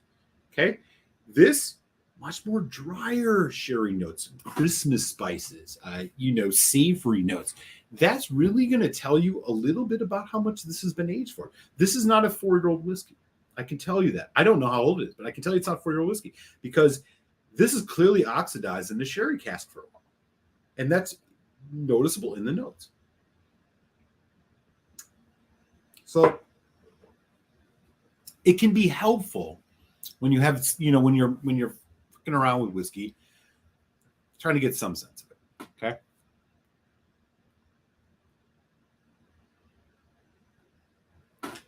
Yeah. Yo, I'm into it. Anybody had that Seagrass 16-year yet? Anybody thrown the 250 down for that Seagrass? Dude, I want to, man. I'm not going to. I'll tell you right now. There's no way I'm going to buy it. That's just too much. There's no way it's gonna deliver. But man, I want to because that shit's gonna be good. If somebody else tries it, tell me. I gotta know. Cheers, man. Yeah, again, hit me up on email, dude. I'll put together a couple whiskeys for you if you're interested. Cheers, Whiskey Nose. I appreciate that, man. And by the way, I want to give a shout out to some of the folks in the chat tonight, which I realize I've been remiss on, and I'm usually good on this. Folks who are also whiskey reviewers in here, if you're looking to get other diverse whiskey perspectives, Whiskey Nose, Top Shelf Whiskey, Top Shelf Dustin is here from that. Take a second, open up another window in your browser, put it in the back of your mind to subscribe to those guys. They're doing really, really great whiskey reviews, and show them some love, man. They've been hanging out. They're, they know their stuff. They're part of the community. So if you're looking to get even a little bit more perspective, check it out.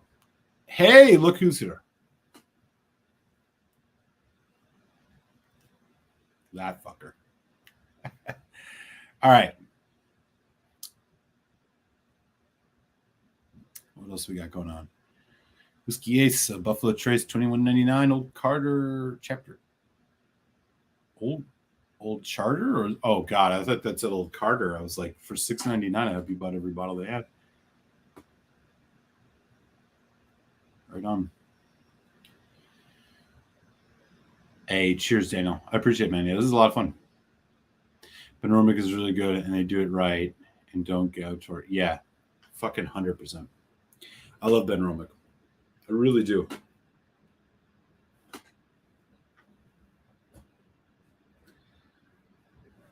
I gotta say, man, it's one of the better distilleries of late. I'm into it. So, what's the best site to buy whiskey online? Depends where you are, man. I can definitely point you in a few directions. If you're in the US, the Whiskey World is a UK site where you can find some of these bottles you can't find in the US. I would check them out. In the US, Remedy Liquor, they will ship anywhere in the US. Those are good. Those are 2 ones to start with for sure.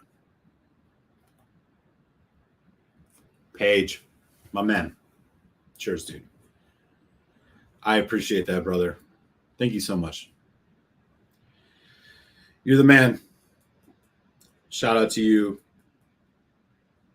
Also to Daniel H. and to Whiskey Ace for the super chats, man. I appreciate it so much. You have no idea. Thank you, guys.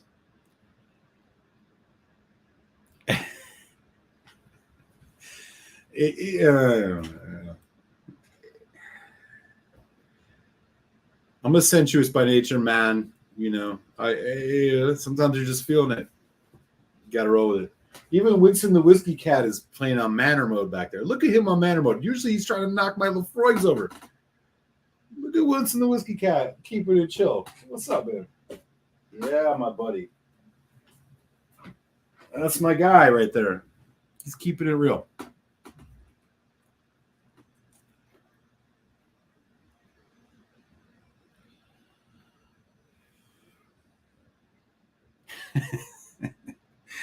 Oh, shit. Okay, what else is going on here tonight? All right, folks are chatting back and forth. Good stuff.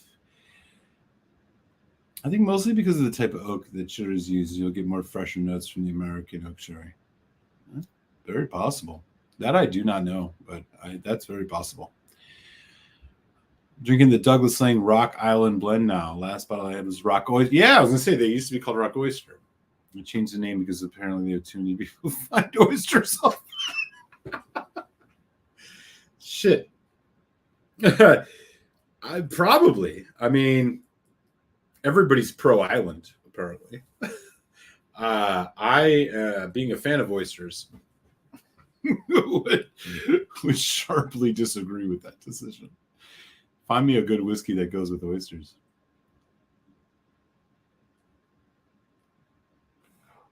Alpha Crown knows what's up. Cheers. It's good knowledge right there.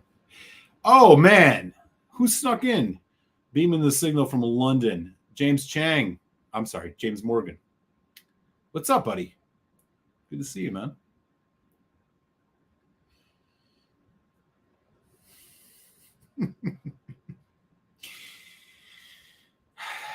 You know, I'll tell you this, Dustin. I live my life in a more ask for forgiveness, not permission approach, for better or worse. So we'll see how things go. This is the end of when I started the other night. So, you know, hopefully it won't be too bad. But, yeah. Oh, sorry. I won't do it again. Yeah. He's on manner mode too, man. That's surprising. Right? I agree. Lefroy actually messaged me wanting to use his picture because he was posing. He was the Cartus cat. Yeah, he's a Russian blue. He's a little troublemaker, but oh yeah, there's Whiskey Aces. Yeah, or Whiskey Nose. Yeah, check that out, Joe. This is a Perfecto Garcia medium body. I mean, it's not that dark. It's a relatively medium body. I got sold it by some Russians at a liquor store. By the way, anecdotally, the guys who sold me this, they also sold me this. They had this sitting on their shelf when I walked into their bar in Westtown, Chicago. Brooklotti Isla Barley 2007. Just had it sitting there. Look how dirty the top of this is. Yeah. You know, I bought that for $59.99. Or no, it was like $62 or whatever. Yeah. Definitely grab that. So I'm no fool. Hey, Gary. NoCal. San Francisco Bay Area. What's good, brother? That I believe.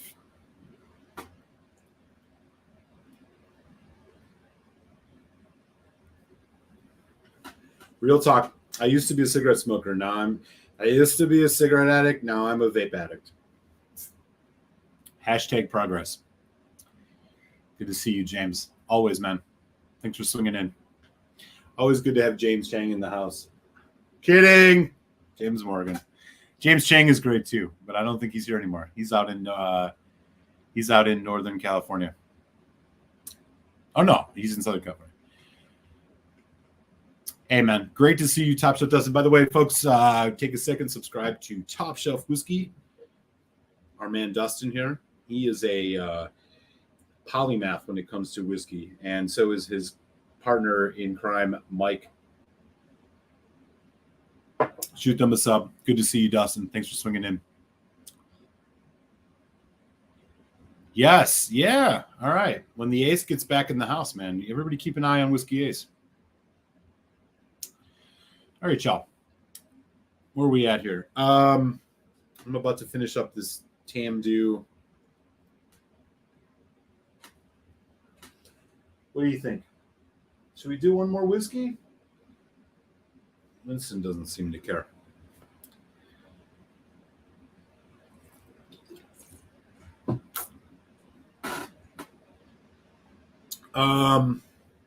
Yeah, let's do one more. Okay. I think somebody asked me about the Balvanies earlier, the tons. If you're still in the house, remind me what your question was.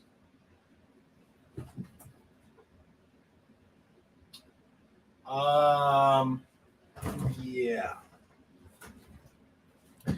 Lefroy 10 cast strength. This will be our. No, you know what? Forget the Lefroy 10 cast strength. I got a better idea. Let's put that back up there. I'm going to go back to this Benromach Peat Smoke Sherry. Just a wee dram. Sail off to the sunset with. This will be a good one. We got 27 folks in. What's up, y'all?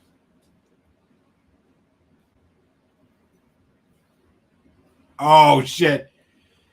He's right. You're right. You're right.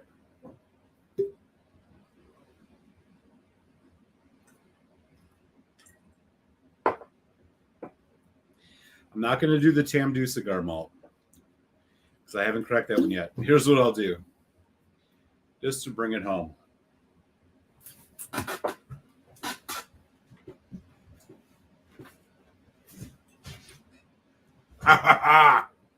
The Dalmore cigar malt.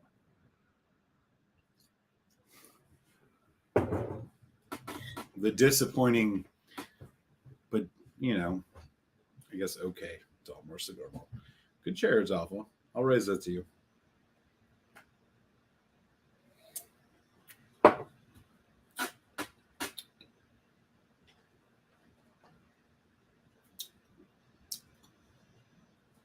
Decent stuff.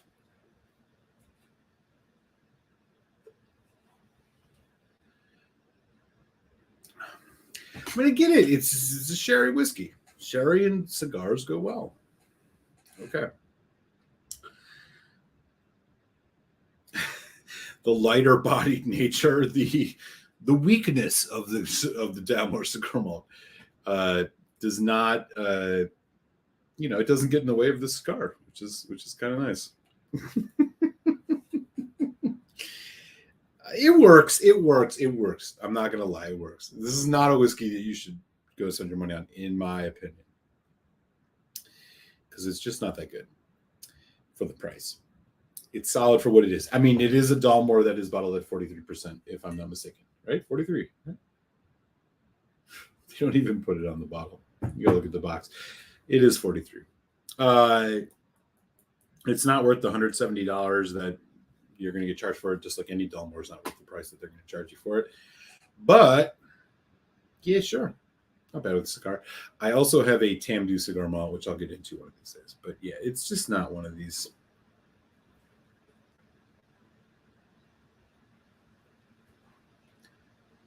Yeah. I think he's right. About that. I asked about the Balvenie 15 single cast those weeks ago. I think it was, anyway, because I heard of it. Oh, yeah. Balvenie. Okay. You're asking a great question. Hang on a second. There is a big piece of knowledge you need to know about the Balvenie 15 single cask. And here it comes. I learned this, and it is completely fucking true. All right, here we go. So, first of all, these are about $120. Balvenie 15 single barrel, single cask, whatever you want to call it, full Oloroso sherry, right? 47.8%. Fantastic. Here is the deal. When you go to the store and you see these on a shelf, you need to look at the juice.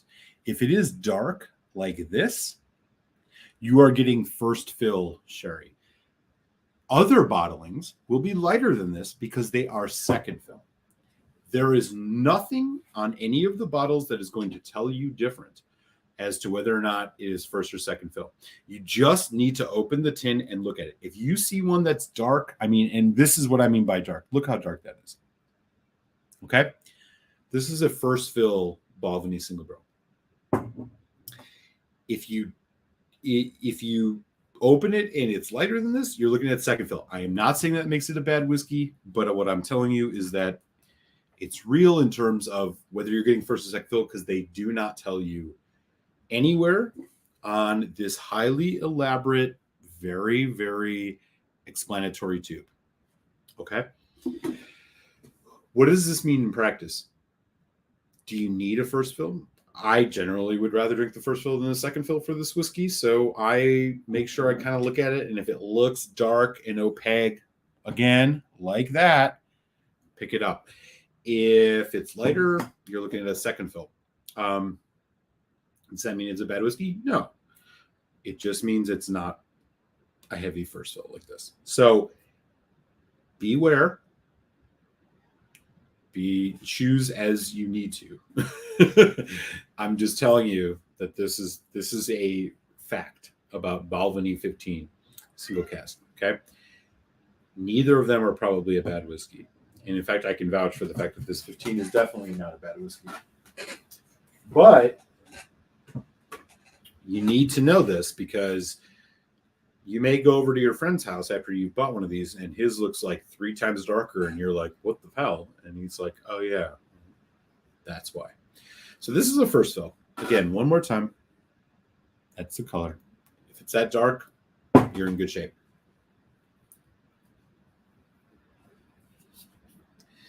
This is the end of the line for this stogie.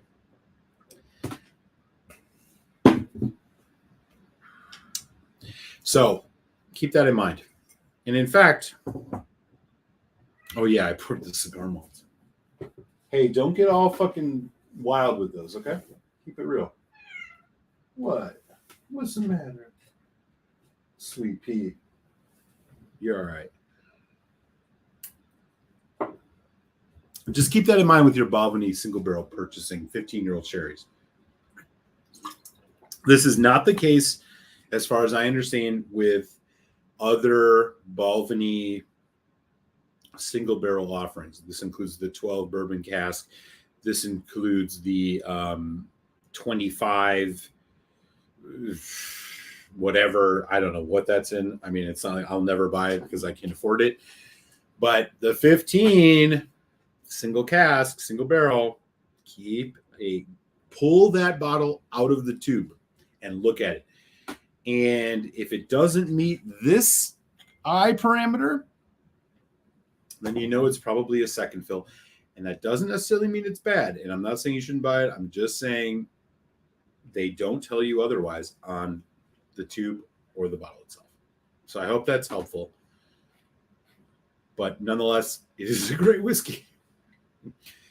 In fact, now that it's out, why don't we pour a little bit? Because it's guaranteed better than the Dalmore. Balvenie is one of the few distilleries that still do floor maltings at their own place. Whether you think that adds province or skill or taste or not, I don't know. But Balvenie does things in a good right way. I respect them, even though a lot of their whiskeys are very expensive. And honestly, let's be real, They might have the best presentation in Scotch. Look at that bottle. It's just beautiful. I love their bottle presentation. So keep that in mind. If you're out and about shopping for sherry single barrel Balvenies. The difference is real. And I'm not saying what's better or worse. I'm just saying that there is a difference. And what a delicious nose. Yes, exactly. I mean, sometimes, you're going to go in there. You're not going to have anything to compare it to, right? There's not going to be like, you're not going to usually find two different ones there, one slighter or the other. But just eyeball it. If it's not opaque in dark red, and you can, it looks like you'll know. You'll know.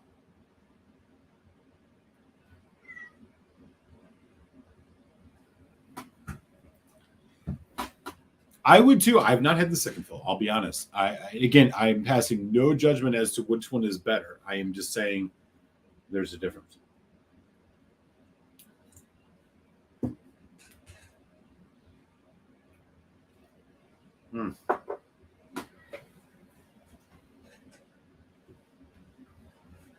Come on up. Yeah, all I can tell you is that there's a difference. I can't say which one is better. Let's see what Winston the whiskey. You don't like that one either. I have yet to find a whiskey that he'll actually drink. Yeah, it's good. Balvenies quality whiskey, man. There's no doubt about it in my mind. I recommend Balvenies. I love Balvenie. I think if I was going to, visit 5 distilleries, Balvenie would be one of them. Yes. And you're going to come to Balvenie too, Winston. Yes. You're not. Anyways. Okay, y'all. We are at about 2 hours and 22 minutes, which is, I think, a good happy hour. I've had a great time tonight. I hope you have too. If you have, smash that like button before you head out the door. If you have not subscribed, I would love to have you as a subscriber on the channel. My whiskey review dropping Friday for folks is Glenfarclas 21 years old Whisky Exchange, which is a British store, Whisky Exchange exclusive. You're going to want to check that out. I think it's going to be a really damn good review, and I'm happy to share it. I would also recommend folks check out the channel if you have not seen the One Ride to Rule Them All blind whiskey tasting. The finals dropped Sunday. Check that out. Patreons, don't even worry. You're going to get the email for that Glenfarclas review that's dropping Friday in your inbox early in the morning. With that, I have a lot of whiskey to clean up here, but it has been a really fun live stream. Again, the whiskey of the night was Benromach Contrasts Peat Smoke Sherry. This is a prelim 4 out of 5 whiskey for me. I would buy this at $65 without hesitation if you like peat and sherry mix. 46% non-chill filtered natural color. Great stuff. All right, y'all. Until next Tuesday. In fact, keep an eye out. I may be dropping another impromptu. Well, I may be dropping a impromptu live stream later this week to unbox a box of samples sent to me by a good friend of the show, Donner Pass Whiskey. So until then, everybody stay safe, be well, man. Much love. Again, thank you, Andrew Page. I appreciate the super chat. Whiskey Ace, thank you for the super chat. Daniel H, thank you for the super chat. It means a lot. It goes a long way. I appreciate you guys very much. And with that, I will raise this glass of Balvenie to you. I'll catch you next time here on Tasty Tuesday. Salon, y'all.